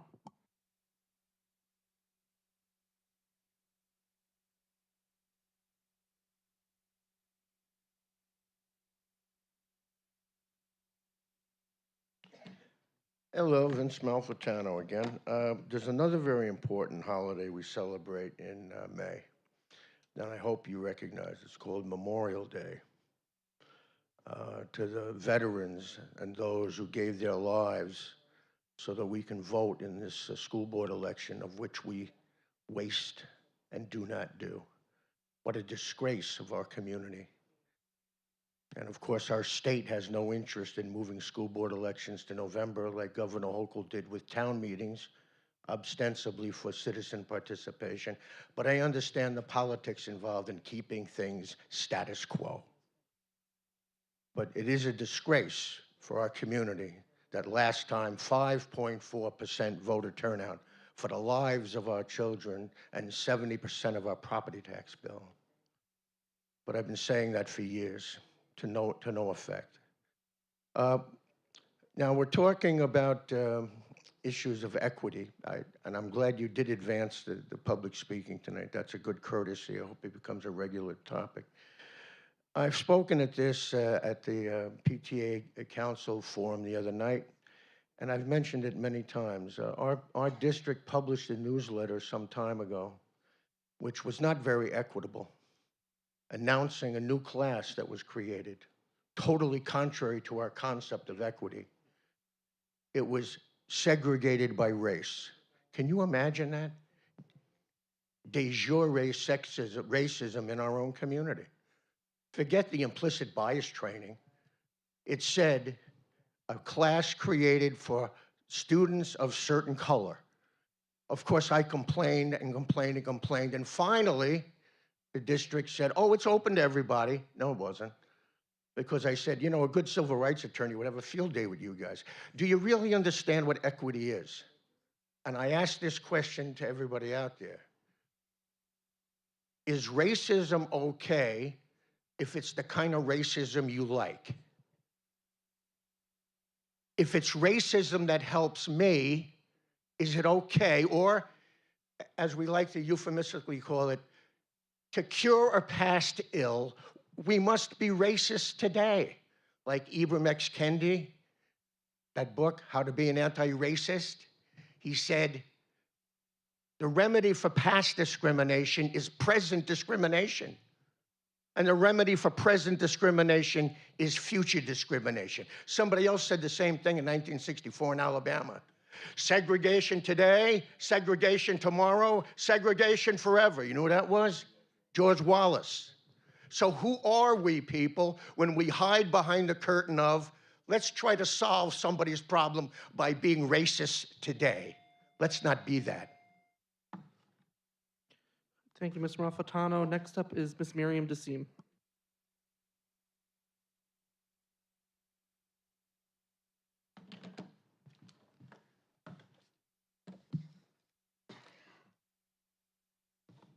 First, I want to address the transportation fiasco. I appreciate that we have decided not to go through with this, but the idea that this happened and not until it was quote unquote leaked, I don't know how it's leaked if you were depending on your budget, you know, you're saving these money with this budget and everybody's approved it. But it shouldn't take for this to be leaked for you to understand that this kind of a decision needs to include the parents, the community, way before.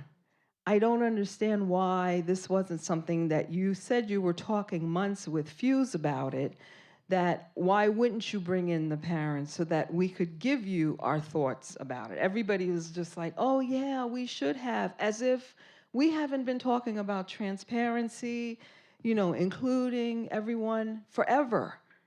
So I say that only to say that it's nice. I want to know who you're listening to, because I know we were like protesting forever about FAHU and nobody listened to us. But this one got turned around like this. So I was curious to see who had, again, the effect to get this turned around so fast. Thank you. But it's unacceptable that it should have gone this far and happened that way, in the way the board president and board members talked about it last night at our debate, versus the letter. There was such a gap. You know, one was a leak and we weren't aware, the other was, we're doing this. It cannot be that much of a disconnect. So something still needs to be explained about that. So that's that one. When I look at this equity journey really quickly, equity and diversity, this is something that Black people have been fighting for forever. And I look at this and I see help for ENL students and I see help for special ed students, and they should get it. But we don't effectively educate our Black kids. I know we've had presentations that says that we do, which isn't accurate, not by what we experience, not for generations. We had TSI status. We've been having TSI status. You keep getting it erased without doing a damn thing to improve it. And now you do this, and we're nowhere in here that you're putting extra help to help that community that you don't particularly do a good job educating. We gotta figure this out. So those were the two things that I saw here that we needed to address. Thank you. Thank you, Mr. Seam. Next up is, oh, sorry, hold on one second. Please do not misconstrue this as a response to any public comment. I simply forgot to read.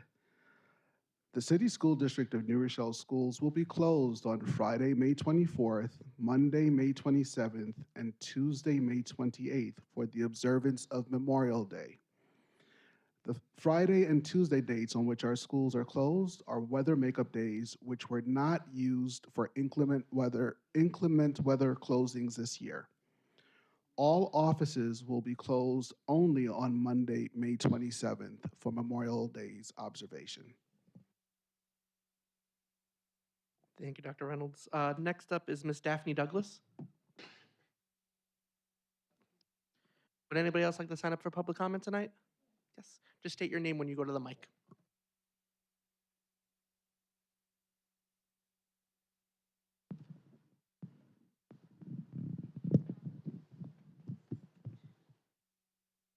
Good evening, Magali Mercado. Teachers Week is very cute, but I feel that our teachers need support year-round. I was hearing Ms. Williams speak about her experience, and all I heard was support, support, support. I heard Ottilia, and it's like they're screaming the mom down the line. At the end, all I heard was support. We have to support our teachers year-round. It's a ripple effect. If we don't support our teachers, how will we want our students to flourish? It's not just during Teachers Week, then it goes away. What happens after that? The hiring, the new hiring. Okay, great, they come in, they look like us, Black and brown. Fantastic. Guess what? If we don't support them, out the door they go. The other thing I want to speak about, the numbers. After COVID, the kids that left the district, like my son, he was able to flourish and do great things at MHS. But I still have nieces and nephews in the district. What are we doing about those numbers? Are we taking a look at those numbers? Or are we too scared to look at the numbers and say, why are they leaving and where are they going? Thank you, guys. Have a good evening. Thank you, Ms. Mercado. Rosato, I apologize. I thought. Would anybody else like to sign up for public comment? Dr. McCutcheon?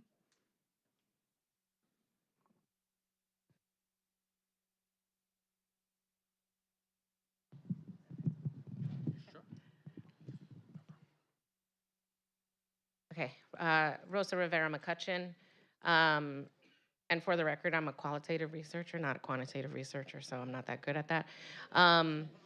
In any case, a couple of things. Specifically, I want to call back Ms. Ottilia Tanner's comments about teachers' aides and assistants being provided adequate support and training opportunity.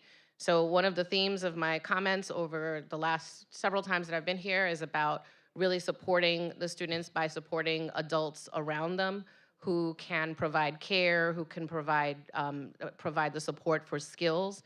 And the best way we can do that is to make sure that all of the adults in the buildings, teaching assistants, teaching aides, the school safety officers, the lunch folks, all of the adults can recognize and be caring for the students in the buildings. And so the whatever ways we need to fine to support the adults in being their best selves in their professional capacities, we need to make sure that we do that. I think that's a critical part of what it means to achieve equity, what it means to feel fulfilled as a professional in our district, and to ensure that they remain here and can see themselves growing here in ways that they want to. I think that's an essential part of the work that we have to do. And related to that, and related to Magali's point, is that there is yet another charter school that is being advertised. And so we need to be thinking about that. And this charter school comes with some pretty big names and pretty big backers. And so I want to implore the Board of Ed, as well as the superintendent, to really be in communication with families and community members to understand what is driving the desire to go outside of the traditional public school setting. I mean, I think you've heard, we understand, particularly communities of color, our children are often not doing as well in New Rochelle, which is a well-resourced district. And so we need to tap into that. We need to understand what is it that we can do better concretely, tap into the many voices and recommendations that have been made over the years, and begin to make some changes so that people don't feel like they have to go outside of the district, because that actually will hurt all of our kids, both those kids that attend charter schools traditionally and traditional public schools. Thank you. Thank you, Dr. McCutcheon. Would anybody else like to sign up for public comment? Seeing none, we're going to move back to our discussion item, which is the district-wide equity presentation. So Dr. Reynolds, I'll throw it over to you to set the stage.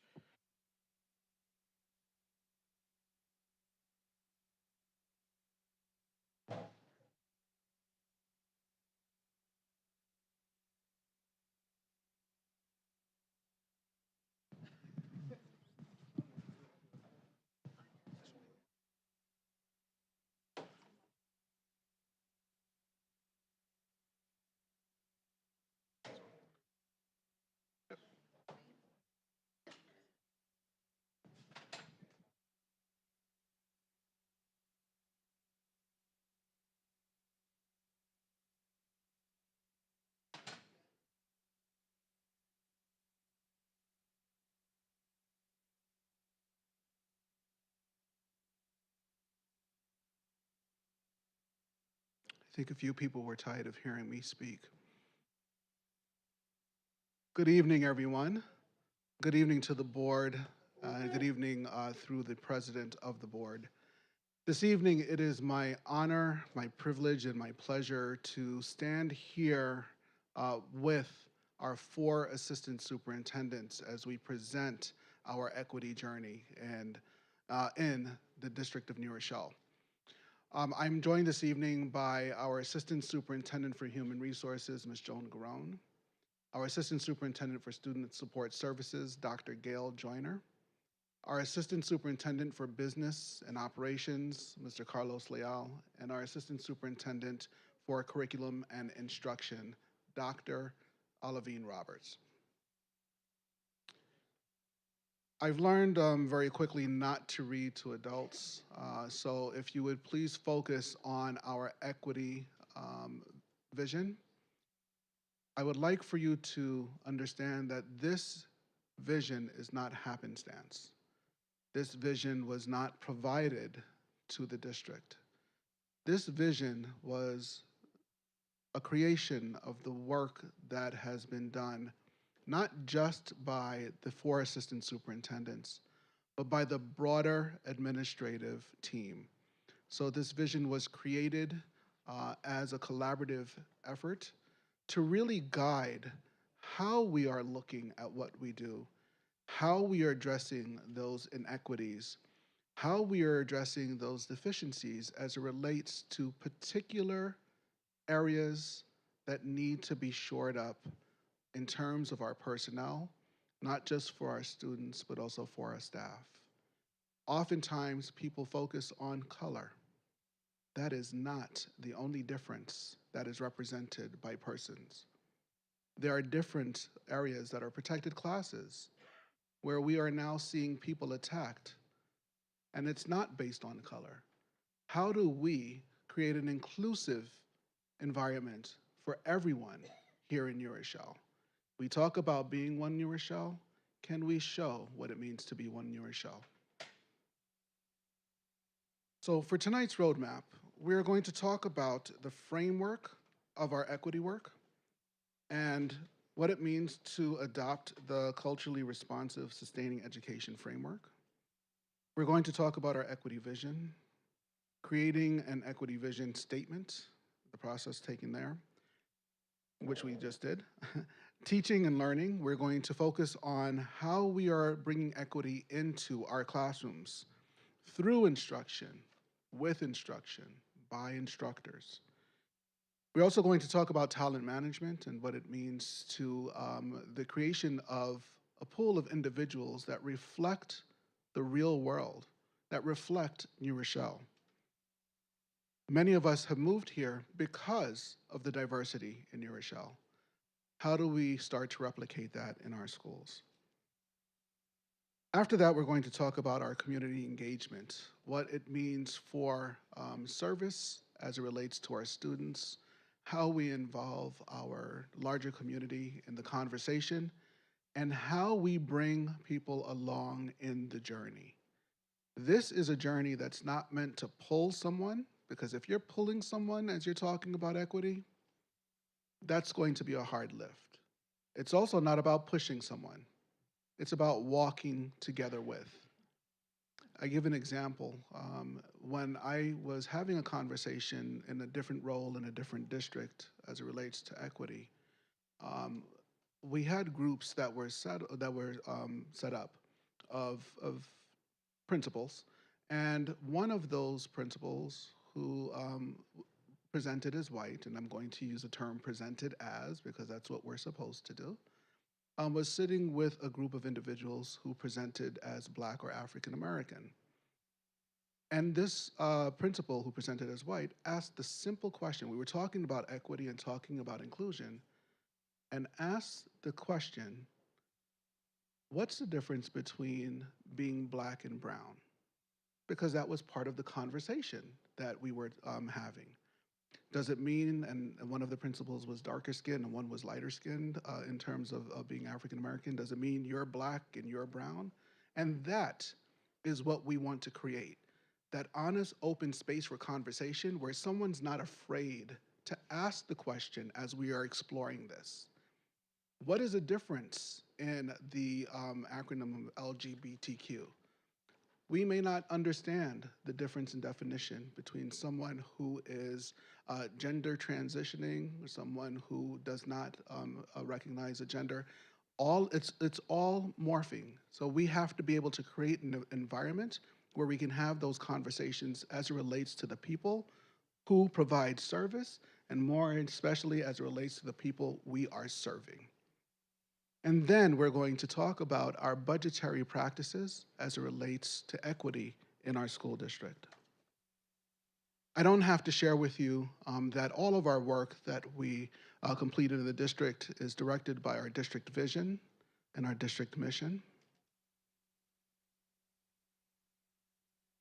And I reemphasize that everything that we do is in honor and response to our strategic roadmap with our 4 buckets: student learning, superb staff, safe, supportive, connected schools, and resource management. So as we talk about the CRSE framework, we need to explore what culturally responsive sustaining education is. The school community is representative of many cultures, as is New Rochelle. We have to ensure that the cultural influences are not merely accepted, but they are embraced and celebrated. It's one thing to be accepted because you are a particular color or a particular gender, or if you wear glasses, or if your eyes are blue or brown. You have no control over that. But if we are going to celebrate our differences, it has to be fostered in an environment that's safe for all. And in order for that to happen for our children, the adults need to be in place to do that and need to be prepared to do that. So our CRSE environment is about teaching each and every student in front of us by cultivating learning environments that affirm cultural identities, foster positive academic outcomes, develop students' abilities to connect across lines of difference. So sometimes that learning happens very early because it's generational oftentimes. And how do you undo generational work? It's also about elevating historically marginalized voices. So we hear comments about offerings that are prescribed for certain populations. Well, certain populations have been disenfranchised for eons. How do you begin to undo that work? It's also about promoting critical thinking and empowering students as agents of social change, keeping in mind what a strong public school experience is supposed to give us on the back end. I often joke, and I have a son who's a product of public school, still in public school in college. The goal of public school is to keep him out of my basement. I always say that, right? But more importantly, it's to create a citizen who's a global thinker, a citizen who's empathetic to others, regardless of the differences, and a citizen who's going to be the voice of others who are voiceless, regardless of those differences. So we're working on last year, we focused our work of the principles of CRSE framework on our welcoming and affirming environment. What does it mean as a building leader to create a welcoming and affirming environment? Is it simply having the expected cultural events, right? So are we just celebrating Cinco de Mayo because it's Cinco de Mayo?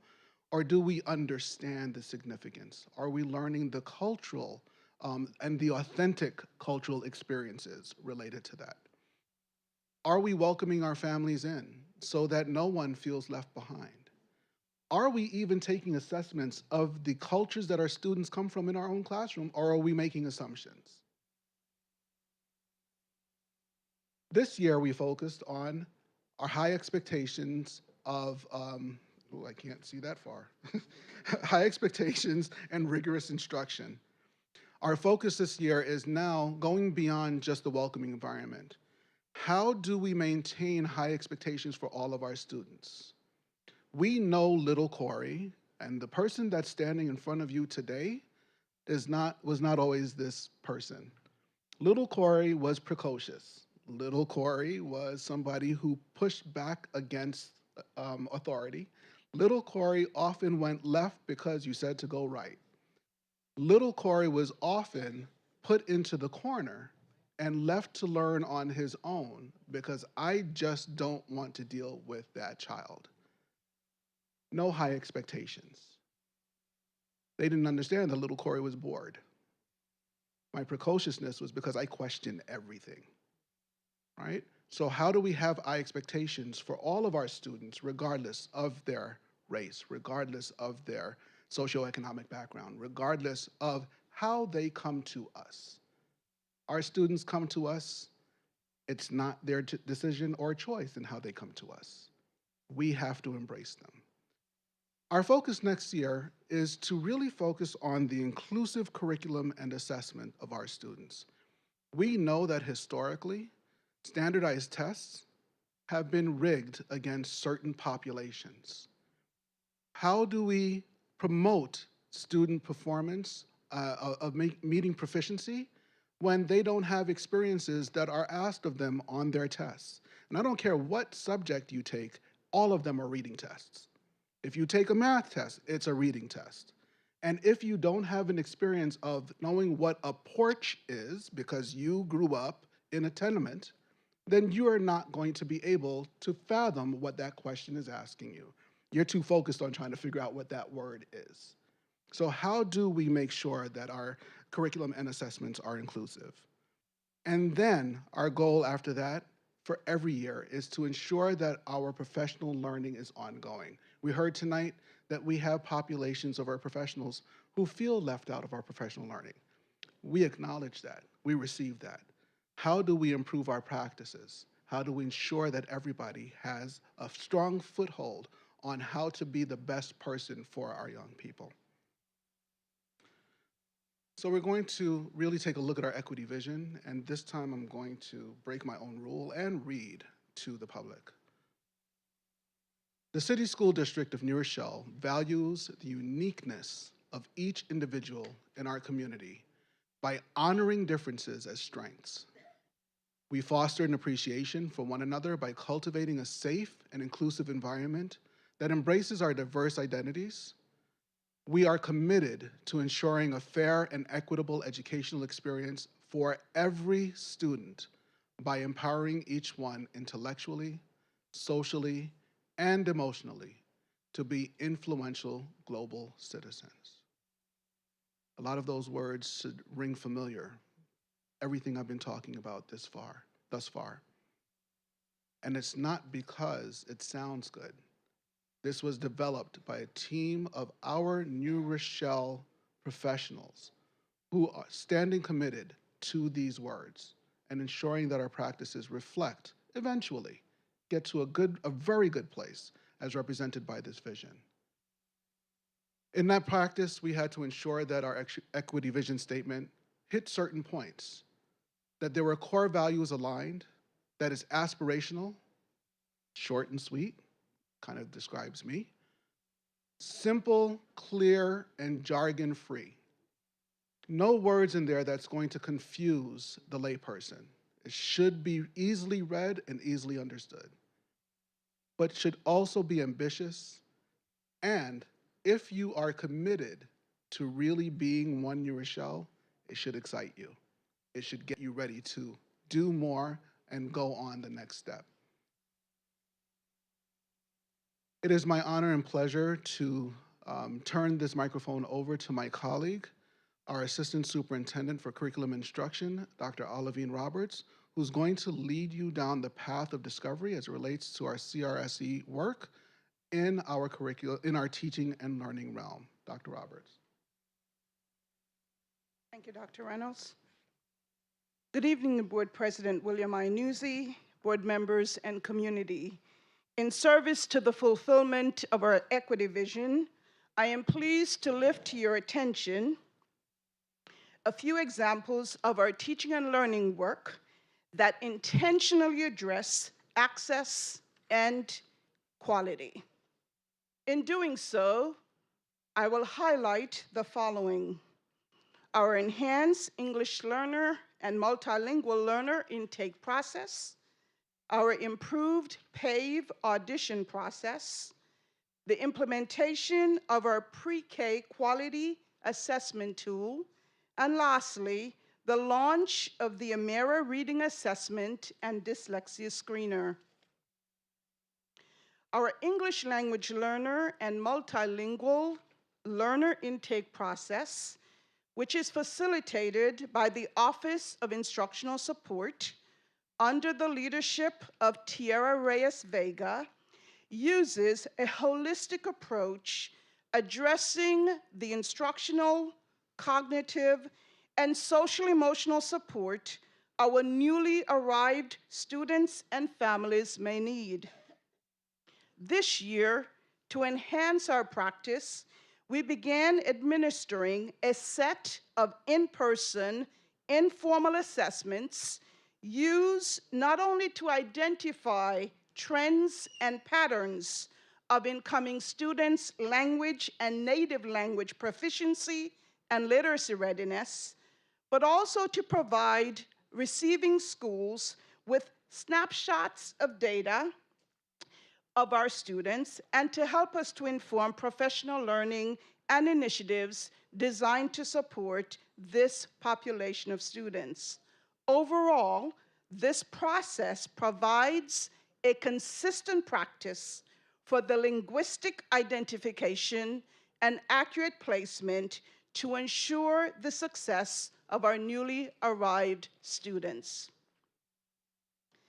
In the spirit of cultivating a welcoming, affirming, and safe learning environment, this process while serving as a means of our students' first step toward the attainment of high quality and inclusive education, intentionally thrives to affirm each family's cultural and linguistic identities.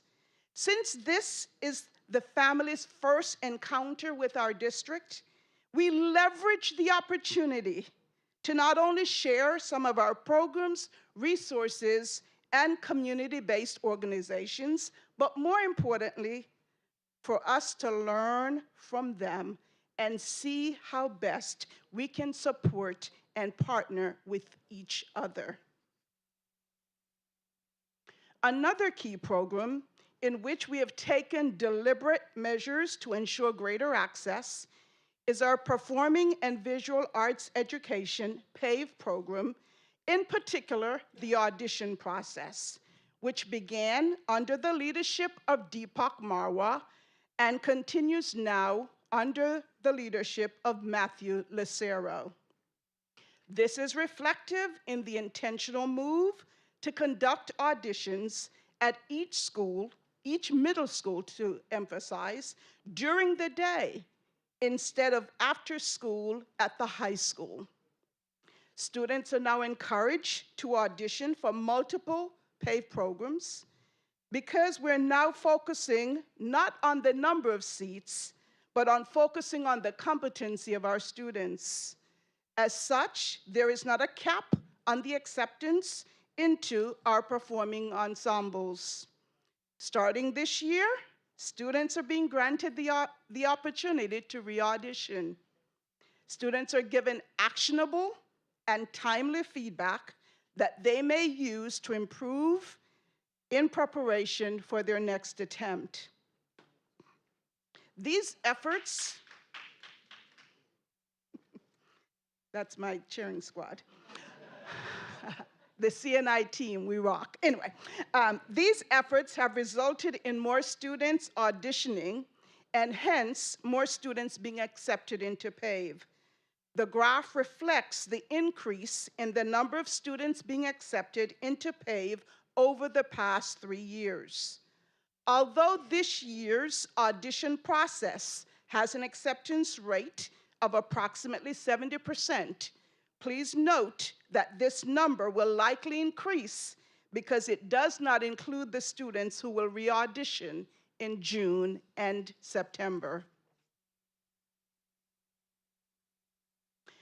We will now address our pre-K program, which is coordinated by Dr. Nicholas Krakow.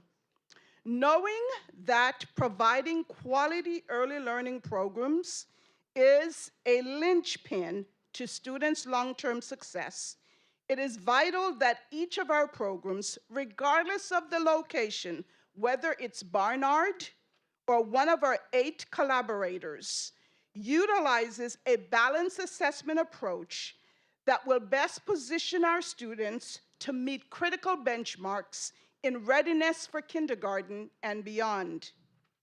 So in addition to assessing academic and social emotional needs of our students, it is essential that the learning environment is also assessed to ensure that all programs are promoting a safe and inclusive learning environment. So to that end, we have begun administering the Early Childhood Environmental Rating Scale known as ECERS, E-C-E-R-S. This quality assurance tool provides information regarding the culture of learning, which is critical to student engagement. The results of this assessment are used to inform the development of program-specific, meaning site-specific action plans with targeted differentiated supports and providing professional learning across all program sites. Lastly, we will highlight a key aspect of our comprehensive literacy program. When we think about our students, it is important that they are proficient readers prior to leaving grade 3. To assist with the achievement of this outcome, we have adopted the Amera Learning Reading Assessment and Dyslexia Screener, which is in alignment with the science of reading. It assesses students' reading proficiency levels, screens them for potential risk of dyslexia. In other words, because we're not neuroscientists or doctors, so we are assessing what are the potential reading challenges students may have and be able to identify those individual areas of need.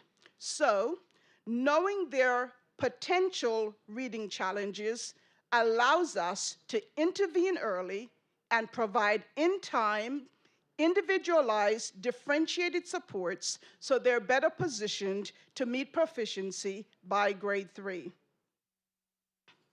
This year was the launch of this assessment tool. As this slide reflects, most students, 89% to be exact, fell in the low risk category, meaning that most of our students in grades K through 3 exhibited little to zero reading challenges. 2% indicated that they may encounter some struggle to acquire reading.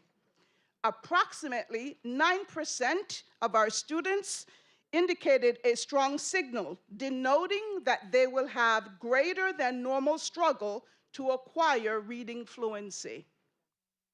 To support our striving learners, those with a weak or strong signal, we are implementing a robust intervention system, which is grounded in the science of reading, comprising of both systematic programs and professional learning, such as the Amera instructional platform, the Orton-Gillingham multisensory approach, the PIF reading program, which is a comprehensive structured language program, and LETTERS, Language Essentials for Teachers of Reading and Spelling, which is a professional learning series addressing the skills needed to master the foundational and fundamentals of reading and writing instruction.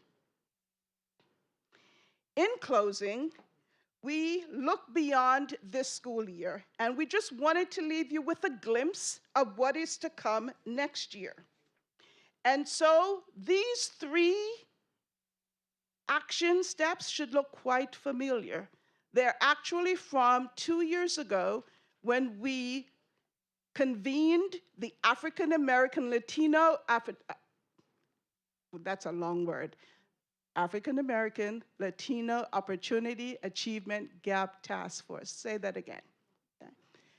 So we're still working on those recommendations. Some of the things that we mentioned tonight, like the comprehensive reading approach, came out of that convening. So just wanting to know that we're still working very diligently on this set of recommendations. So next year, we're going to continue to build upon the work that we have begun. And again, this is just a snapshot. We are going to launch the construction of our K-12 early warning indicator system, which will reside in our data warehouse, We're going to continue to expand our early learning programs so more students can be afforded this key foundational opportunity. And we're also going to build a plan that will guide the expansion from half-day to full-day integrated co-teach, which is a special education delivery model. This is also a recommendation from our special education action plan. So I hope you're seeing the cohesiveness of all of our plans, that we're not working in isolation, but we're trying to make certain that this is a very targeted and comprehensive approach. This is just, again, a glimpse of the work being facilitated, and I'm going to ask my team to stand by the CNI team in conjunction, and we have one principal here, so I'm going to ask him to stand, in partnership with our schools, our leaders in our schools, and our teachers in our schools. So why aren't y'all standing? And our teachers, Mary, Miss Tanner, all of the educators in the room. Thank you. We cannot do this work without you. Thank you for your partnership. I know my colleague's about to kill me. Anyway, I now pass the baton to my colleague, Joan Garone, who is the Assistant Superintendent, of Human Resources, who is going to walk you through the talent management work being facilitated in our district. Thank you, Dr. Roberts. Good evening, everyone. The Human Resources Department is tasked with overseeing 6 key areas. Among the most important are recruitment, hiring, and retention of staff. And our objective is to seek excellence in our hiring while keeping our diversity objectives in the forefront. With that in mind, the City School District of New Rochelle participated in the Lower Hudson Council of School Personnel Administrators Diversity Teacher Job Fair on March 9th. 15 dedicated administrators gave up their Saturday in support of our recruitment efforts. Our very own Dr. Reynolds co-moderated the panel discussion, and he and our Executive Director, Tracy Jackson, presented workshops that day. We had 192 interviews scheduled in the 4-hour time span, more than any of the 45 school districts that participated in our region. 91 of the candidates were selected to move along in our hiring process. In addition to the Lower Hudson Council Fair, we are holding our own Diversity Educator Fair. We currently have 23 postings advertised on OLAS, specifically with the diversity recruitment lens. So far, the slide says 400, but as of a few hours ago, we were up to 443 candidates who had applied to these positions. Our administrators will be screening resumes and will be inviting candidates to a 10-minute screening interview before moving the most outstanding candidates forward in the process. Candidates successful at the screening interview will be immediately scheduled for an interview and demo lesson. We all know the challenges of recruitment are still there, and whoever gets there first is going to be the most successful, and that's what we intend to do. In order to move the work of diversity recruitment forward, we rely on the relationships that we have and continue to develop with our valued partners. We send our postings to our partners to increase interest and drive candidates to apply to our postings. Here's a list of the district partners that are part of our outreach currently, and we're always looking for more places to outreach and let folks know about our openings. And then moving forward, with my partner, Executive Director for Human Resources, Tracy Jackson, we will be reviewing the composition of our hiring committees to ensure that diverse voices are heard. We will revisit and revise our new educator orientation. We will provide implicit bias training for administrators and interview committees. We will be reevaluating our mentoring program, and we will be enhancing retention and support of our new educators in the 24-25 school year. Thank you very much. I'd like to introduce our Assistant Superintendent for Student Support Services, Dr. Gail Joyner, who's going to talk to you about community engagement. So I'm going to say thank you to our teachers and support staff as we celebrate you this week. But it's also National Nurses Week, and tomorrow is School Nurse Day on May 8th. So I have to say that and just leave this quote with everyone. An amazing school nurse is hard to find and impossible to forget. So thank you to our school nurses. We appreciate all that you do to keep our babies healthy. So I will briefly share some of the ways that the Student Support Services team engages with the community to create a welcoming and affirming environment that is in service to supporting the whole child. Maybe I should click, huh? So the Code of Conduct, which we are working on, and I'm going to give you the short version because we're doing a presentation on the 30th. I think everybody's okay with that.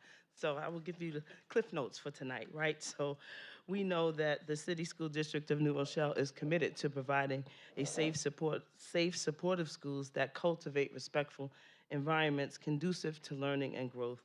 And we are committed to ensuring a fair and equitable experience for every student. To that end, we are updating and revising the Code of Conduct to provide an easier entry point for parents, guardians, and caregivers so that they are aware of how student behavior is addressed equitably across our schools. The next piece of that we added to this document is our MTSS framework for behavior, so that there are steps before we go straight to the table for suspension. There are some steps that are in place so that we can encourage students to make better choices. There's also a getting help guide for our students, which is now in the front of the document, so that they can seek ways to elicit help from the adults in the building before they make a poor choice. We also engaged our stakeholders through the process of thought exchange, and we also conducted student focus student focus groups. And as I said, I will give you the data and the details of that information at our May 30th presentation. In addition to that, our students are supported by our psychologists, social workers, and school counselors, and they provide non-mandated counseling and opportunities for students to check in. So there are a lot of students that are checking in with counselors that are not officially supposed to have a counselor, but they are checking in with the adults in the building that care very much about them. Our student assistance counselors on a secondary level, we added additional one this year. There was a point last year where students were getting suspended for 3 days for vaping. This is the data that I will present later. We now have a teen intervene program, so students are no longer suspended for vaping. They are sent to a student assistance counselor for a period of 6 visits in lieu of suspension. So it's really about getting them to change behaviors, because if I vape, I'm not gonna stop vaping because you suspended me, but I might stop if you send me to a counselor that's gonna support me with making better choices. We also have a leadership program in place for our elementary students. This is an anti-bullying pilot that we just tried in 2 of our schools this year, and we wanna collect the data to see how it's working, because we wanna start at this age to stop the bullying, so that by the time they get to middle school and high school, there's a reduction in what we're seeing in our schools. So this empowering upstanders curriculum is covered in 45-minute push-in sessions that occur once a week for a period of 13 weeks. Another layer of support, and somebody mentioned it earlier, is this mental health first aid training. We started with some of our school safety officers this year, because that is the first person that students see when they are in crisis. So they are now able, there's a small group that has been trained and another group that will be trained to identify when a student is in crisis and doesn't need to go to the administrator for a consequence, but needs to go to that psychologist for support. So we're looking at different ways to train others to support us in that work. Another piece that I am going to read to you about is this, we want to increase access, we heard you, to school counselors. We currently have 4 touch points per year, and what that means is that they physically see the kids 4 times per year in person. They see them more than that because they push into classes, they do Naviance lessons, so it's way more than that, but there's 4 that we definitely expect, and then there's an individual scheduling session that each counselor does. This potential new caseload model that we're looking at the high school would distribute students so that 2 houses would have students in grade 9 and 11, and 2 houses would have students in grades 10 and 12 during 1 year. Counselors would then be able to focus their attention on 2 grade levels each year, rather than 4 grade levels, providing increased comprehensive programming throughout the year for each grade level. As a result, 9th graders would have more time to work with counselors as they adapt to high school. 10th graders would get more support to create a strong foundation for 11th grade. They would remain with the same students, so these students loop with the counselors, they would have the same students for the entire 4 years, but they would just have 2 grades at a time instead of all 4 grades. So it's a model that we're going to implement next year. Wish us luck, and we think this is going to work out very well.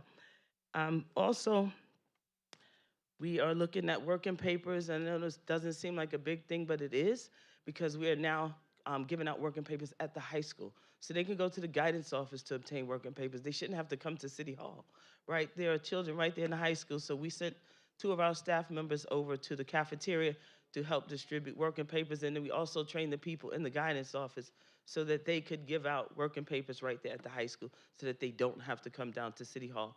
And then we're also looking at putting that in place in the middle school next year. Last but certainly not least, we are working on creating a welcoming, okay, and affirming department. Part of that work includes the development of an appointment system. And this poster that you see on the slide deck was created by our counselors. And this is the poster that every student sees as they enter their school counselor's office at the high school. And it simply says, before you enter, decide, do you want to be helped, heard, or hugged? In some cases, it may be all 3. But this supports their work in creating and becoming, and they already are amazing, a welcoming and affirming department. So thank you to our school counselors for all that you do. We appreciate your work. Last but certainly not least, community partnerships and opportunities. And again, I'll take you through this rather quickly, being respectful of everyone's time. For our collaborative summer sites, we do have a lottery but we have a 50-50 model this year where 50% of the school students were invited by the building principals and the other 50 cent. That tells you, yeah, I'm tired. Okay. So we won't call the kids 50 Cent today. The other 50% were welcomed to the program via the lottery. Last year we did 100% the lottery, and we learned from that. So again, we're learning and trying new things. So it's a 50-50 model. And of course, we continue to partner with the Youth Bureau, Parks and Rec, and our Boys and Girls Club. And these programs take place on after school and Saturday as well. But we do have our Saturday Deep Dive Family University, which provides opportunities for parents, guardians, and family members to enhance their personal toolkits around school-related topics, mental and physical health, and general well-being through weekly Saturday workshops that also offer childcare.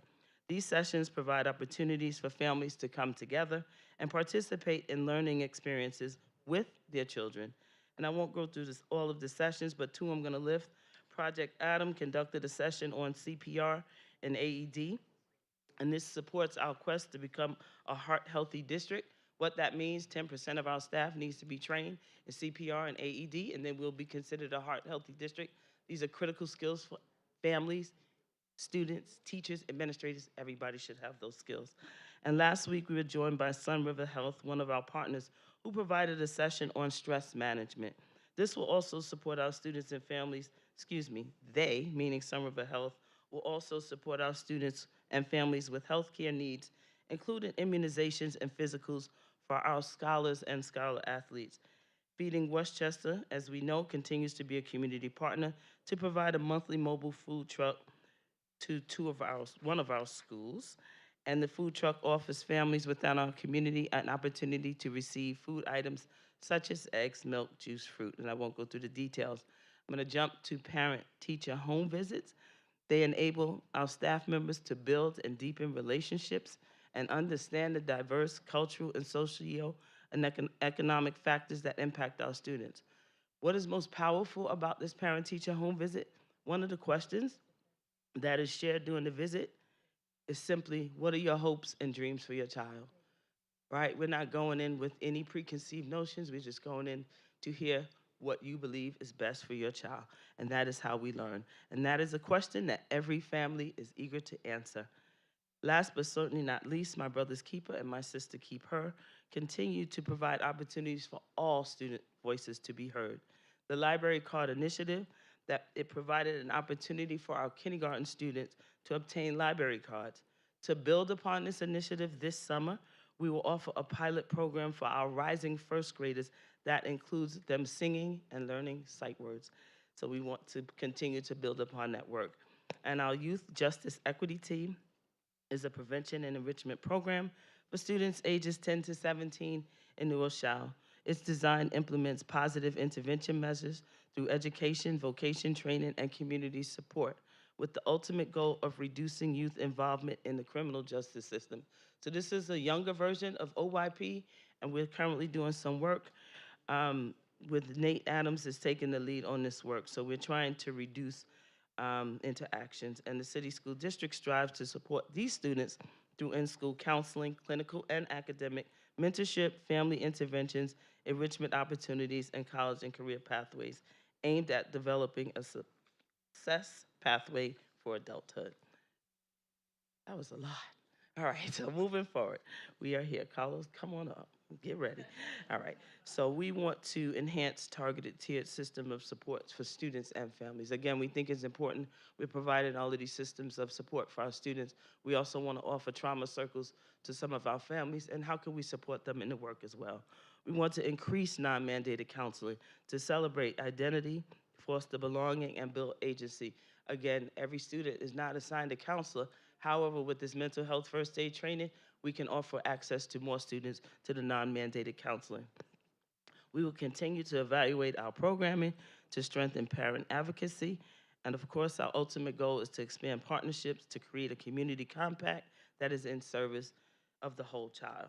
So at this time, it's my pleasure to introduce my colleague, Mr. Carlos Leal, the Assistant Superintendent of Business and Operations, who will share his version of equity as it relates to our budgetary practices.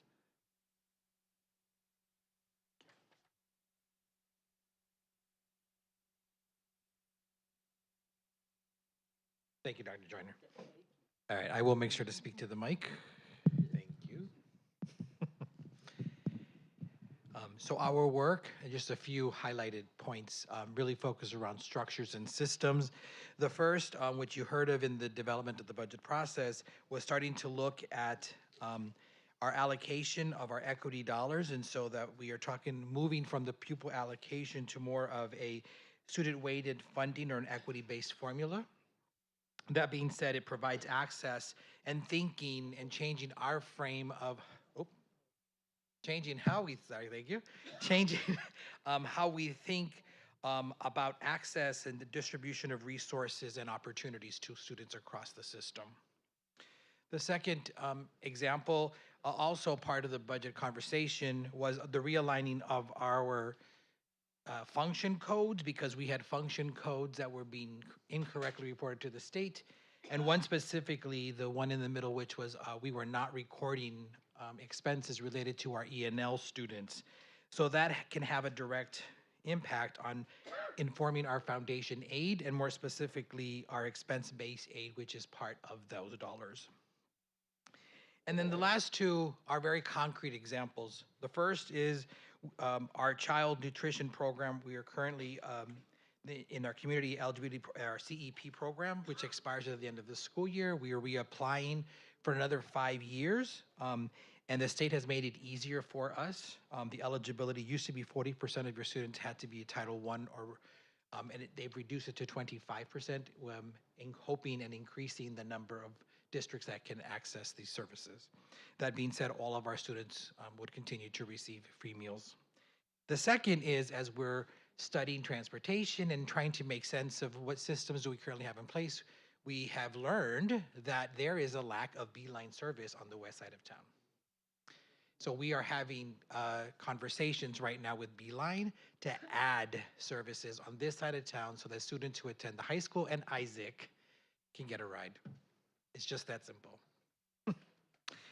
That being said, very quick, again, we're focused on increasing our efficiencies, transparency, and effectiveness. Looking ahead, I'll let Dr. Reynolds close us out.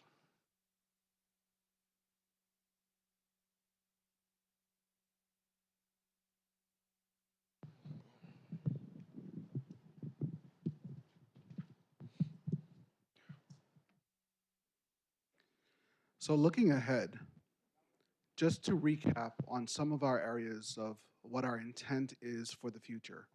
In teaching and learning, please be reminded that we hope to develop a K-12 early warning indicator system. We also hope to expand early learning to pre-K.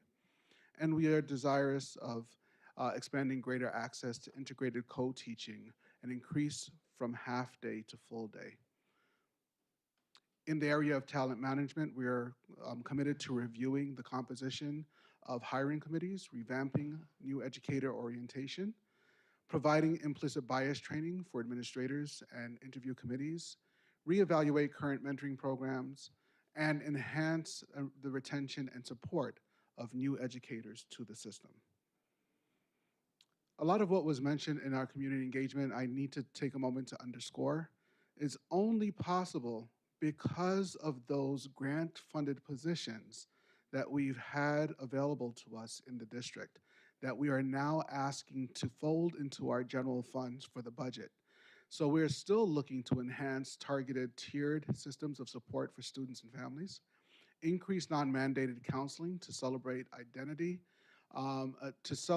identify, and foster belonging, and to build agency for our students, to evaluate programming to strengthen the parent advocacy within our district, and to expand partnerships to create a community compact in service of the whole child. And finally, our budget is intended to apply to increased efficiencies. It's intended to provide for our district transparency across the board, and most importantly, effectiveness of applying budgetary funds to our programs. So with that, I would like to thank you for your time and attention this evening. On behalf of my colleagues, I appreciate your effort in understanding what it is that we tried to share with you this evening, but we would like to offer an opportunity for questions and discussion to see if we can provide clarity if needed. Thank you guys so much. If I just may start really quickly, I want to one, just thank the administrators who stayed for the entire presentation. I know it's late, so we do really appreciate you guys doing that and staying and sticking with us. I was very impressed by this presentation. I think it was one of the more robust presentations that we've received, and I keep on going back to thinking about 4 to 5 years ago when I first came on the board, that we would never have received something like this because of the instability we were going through. And now that we have a superintendent and a full cabinet, I'm thankful for you guys for making the work and moving us forward. I also want to highlight that in April 2022, myself and Ms. Williams as policy committee co-chair and Ms. Brooks as vice president, we passed a diversity, equity, and inclusion policy, and I'm so happy to see the work is actually being done. And the robustness of what you guys presented to us, it is something I'm so happy to look forward to. I have one comment and one question. I'll say the question first. What's the distinction between an L student and a multilingual learner?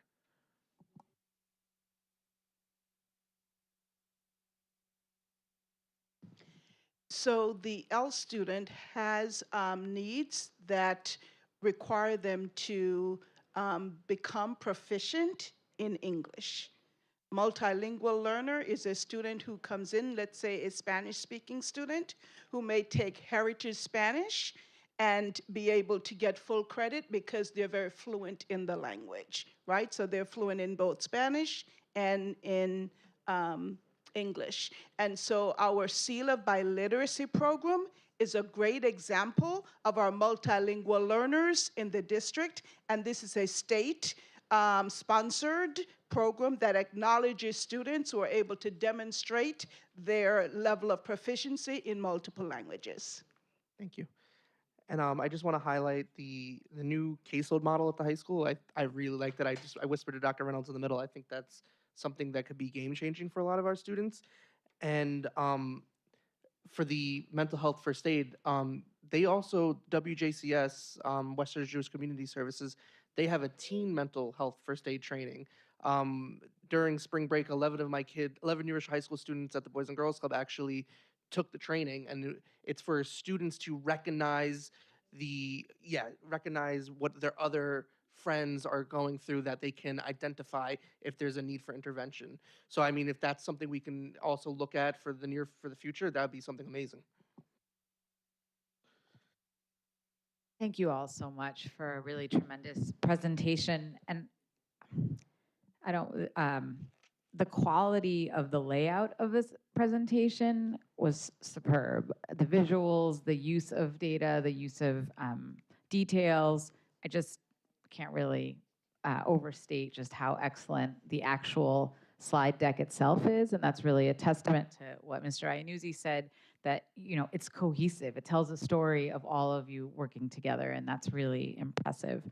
I also, kind of in the same vein, want to acknowledge two amazing things. One is really looking at equity on all the multiple dimensions, and you all mentioned that, but I just want to underscore how important that is, because we all carry a complex set of identities and needs and skills and strengths, and equity means really meeting the needs of everyone in our community and allowing them to really meet their full potential. And so I really just appreciate that view of equity and recognizing that it's not just on one dimension.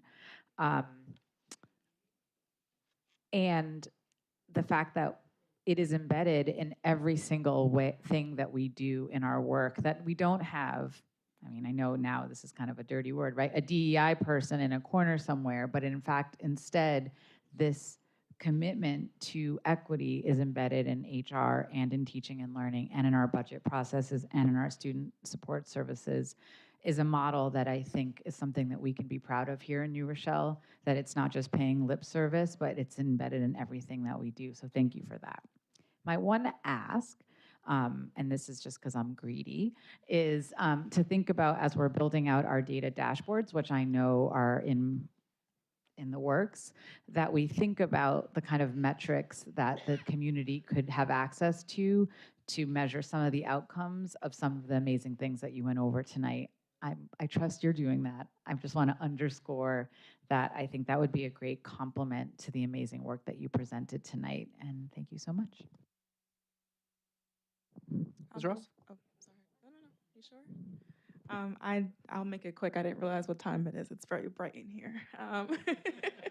The first is that I'll geek out on what I like the most, which is HR. So the fact that our principals have choice in the hiring process means that we are leaps and bounds ahead of our neighbors in the state and across the country. Even in New York City, we have troubles getting bodies in rooms. And so I just want to congratulate the team on that. One of the million things that are in here that we've done well. But with that, what I've also learned in my 9 to 5, not through here, so different data, but is that teachers also want to feel as though their school building is inclusive, and that's the reason why they stay. So we're talking retention, that means they feel included in their building.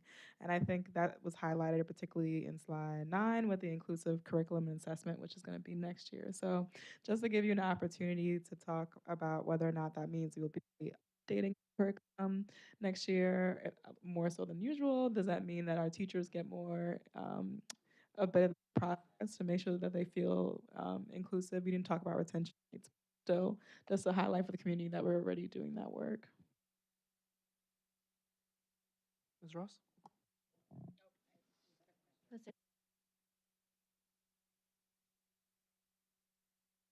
Food for thought. Thank you very much. Received. So yeah, I mean, I think there was a ton of information in here, and I really thank you all for the time and the energy that went into it. What would be helpful for me, because I feel like there were several presentations that we had throughout the year, and maybe it's just amongst us on the board, but to kind of put all these different presentations together and the story that they've told, because I think they tell a great story, and this is sort of a great summation of the different pieces of work that have kind of gone on throughout the year. But that's just a bit of homework, I think, for us to pull that together. And I guess the other one is kind of an ask, and I'd say this is more top of mind because I have a child in high school as we're thinking about our high school and our guidance counseling. And I think that's awesome, that new framework that you have in mind. But it's also, how do we really sort of prepare our students for higher education as well? And for that application process, I know we've had community members kind of come in and speak a little bit about it, but really supporting our children, and more than when they get to their senior year, that it really should start from their freshman year as soon as they enter into the high school. And how do we really start to give them and our parents and guardians and all of our caregivers the information and the knowledge that we have so that they can really be empowered to utilize that, because I think that's a real gap that we have today, and it's a very easy gap, I think, to fill in terms of the information that we can provide. But this is awesome, and I look forward to next year and seeing how this all comes together. Would anybody else like to ask any questions or comments? Ms. Williams? Yes. Dr. Reynolds, I thank you for this presentation, for taking us on this equity journey. I appreciate stop 1, adopting the culturally responsive, sustaining education framework. Then the equity vision, teaching and learning, talent management, community engagement, and budgetary practices. Thank you so much for engaging with your cabinet, the staff and faculty, the board, and the community. So we really appreciate that. And we can see the work that is going into it, and we can thank you for your leadership, and thank you for always being open and sharing your best thinking, and also taking into consideration the needs of the community. We really appreciate that. And I would like to start for superb staff, and I would like to go to talent management, and thank you so much to you for moderating the Diversity Job Fair, and to Ms. Tracy Jackson, who also presented some gems during that job fair. I actually attended it myself. And the reason I attended it was for my friends and for my colleagues who aren't always recognized or treated as the gems that they are. They have the credentials, expertise, and passion, but they're not always treated in that way. So I want to be an advocate for my friends. So thank you for providing this diversity job fair so that I could learn strategies so that I can help my friends and my colleagues. And Dr. Reynolds, thank you for your expertise and always sharing and explaining things that are complicated and making them more understandable. And this is Teachers Week. Yes? Teachers Appreciation Week, and I really appreciate my colleagues and teaching assistants and the aides and everyone who really teach our kids and who care about our children. And I think we have to be mindful that when people are different from us, they might present things in different ways, but we still need to speak to them kindly and professionally. Even if we don't agree with them or if we don't understand them, we still have to be nice in our response. Thank you. Thank you, Ms. Williams. Yeah. I'll keep it very brief. I just want to say thank you for making sure that equity work is not just a check.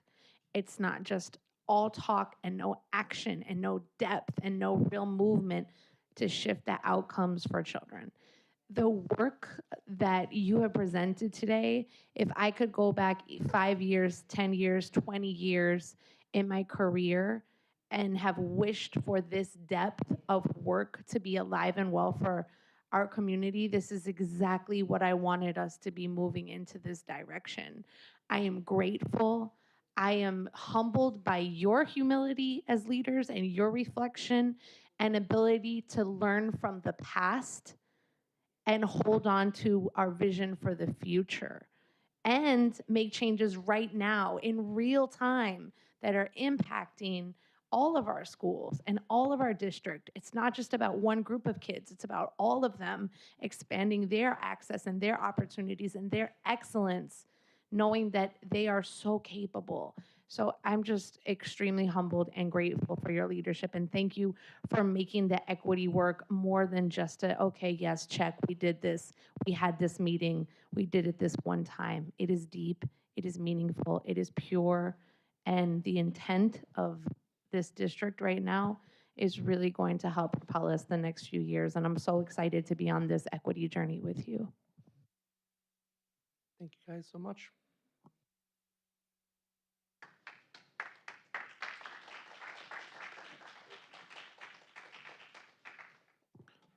Next up on our agenda is new business consent agenda personnel resolutions. Colleagues, can I get a motion second to approve consent agenda for personnel resolutions?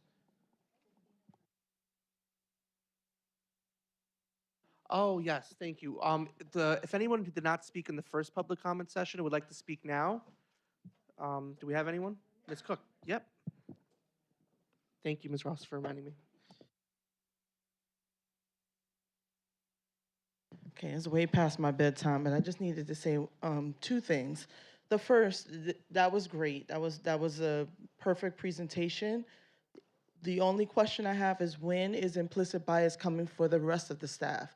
Not just the admin, but the staff, because that is super important and it needs to come sooner than later.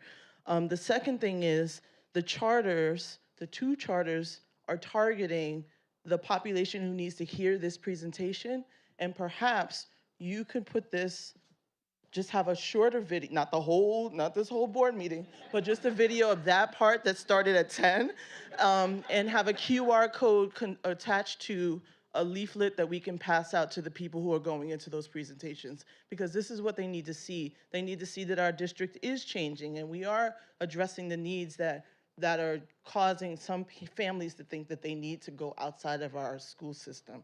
So please put that together in a compact, not a 3-hour, a compact leaflet or something we could pass out. Thank you. Thank you, Ms. Cook. Would anybody else who hasn't signed up already? All right, seeing none, we're going to move on to new business consent agenda personnel resolutions. Colleagues, can I get a motion and second to approve consent agenda for personnel resolutions number 24-339, 1 through 13, number 24-340, 1 through 15, number 24-341, 1 through 2, and number 24-342, 1 through 19, according to the recommended action for each item. So moved, Brooks. All in favor? Aye. Any opposed? Motion carries. Next is new business consent agenda general resolutions. Colleagues, can I get a motion and second to approve consent agenda for general resolutions number 24-343 through number 24-359 according to the recommended action for each item? So moved, Ross. Second, Castellano Minaya. All in favor? Aye. Any opposed? Motion carries. Our next meeting will be a committee of the whole session on Wednesday, May 22nd at 7:45 p.m. at Central Administration. The reason it's not a full board meeting, it's just us certifying the election results and potentially swearing in new board members. Tonight, we are adjourning the meeting in memory of Sari Benson, a special education teacher at New Rochelle High School who passed away on April 18th, 2024. Colleagues, can I get a motion and second to adjourn the meeting? So moved, Williams. Second, Lewis. All in favor? Aye. Any opposed? Motion carries. Good night, everyone.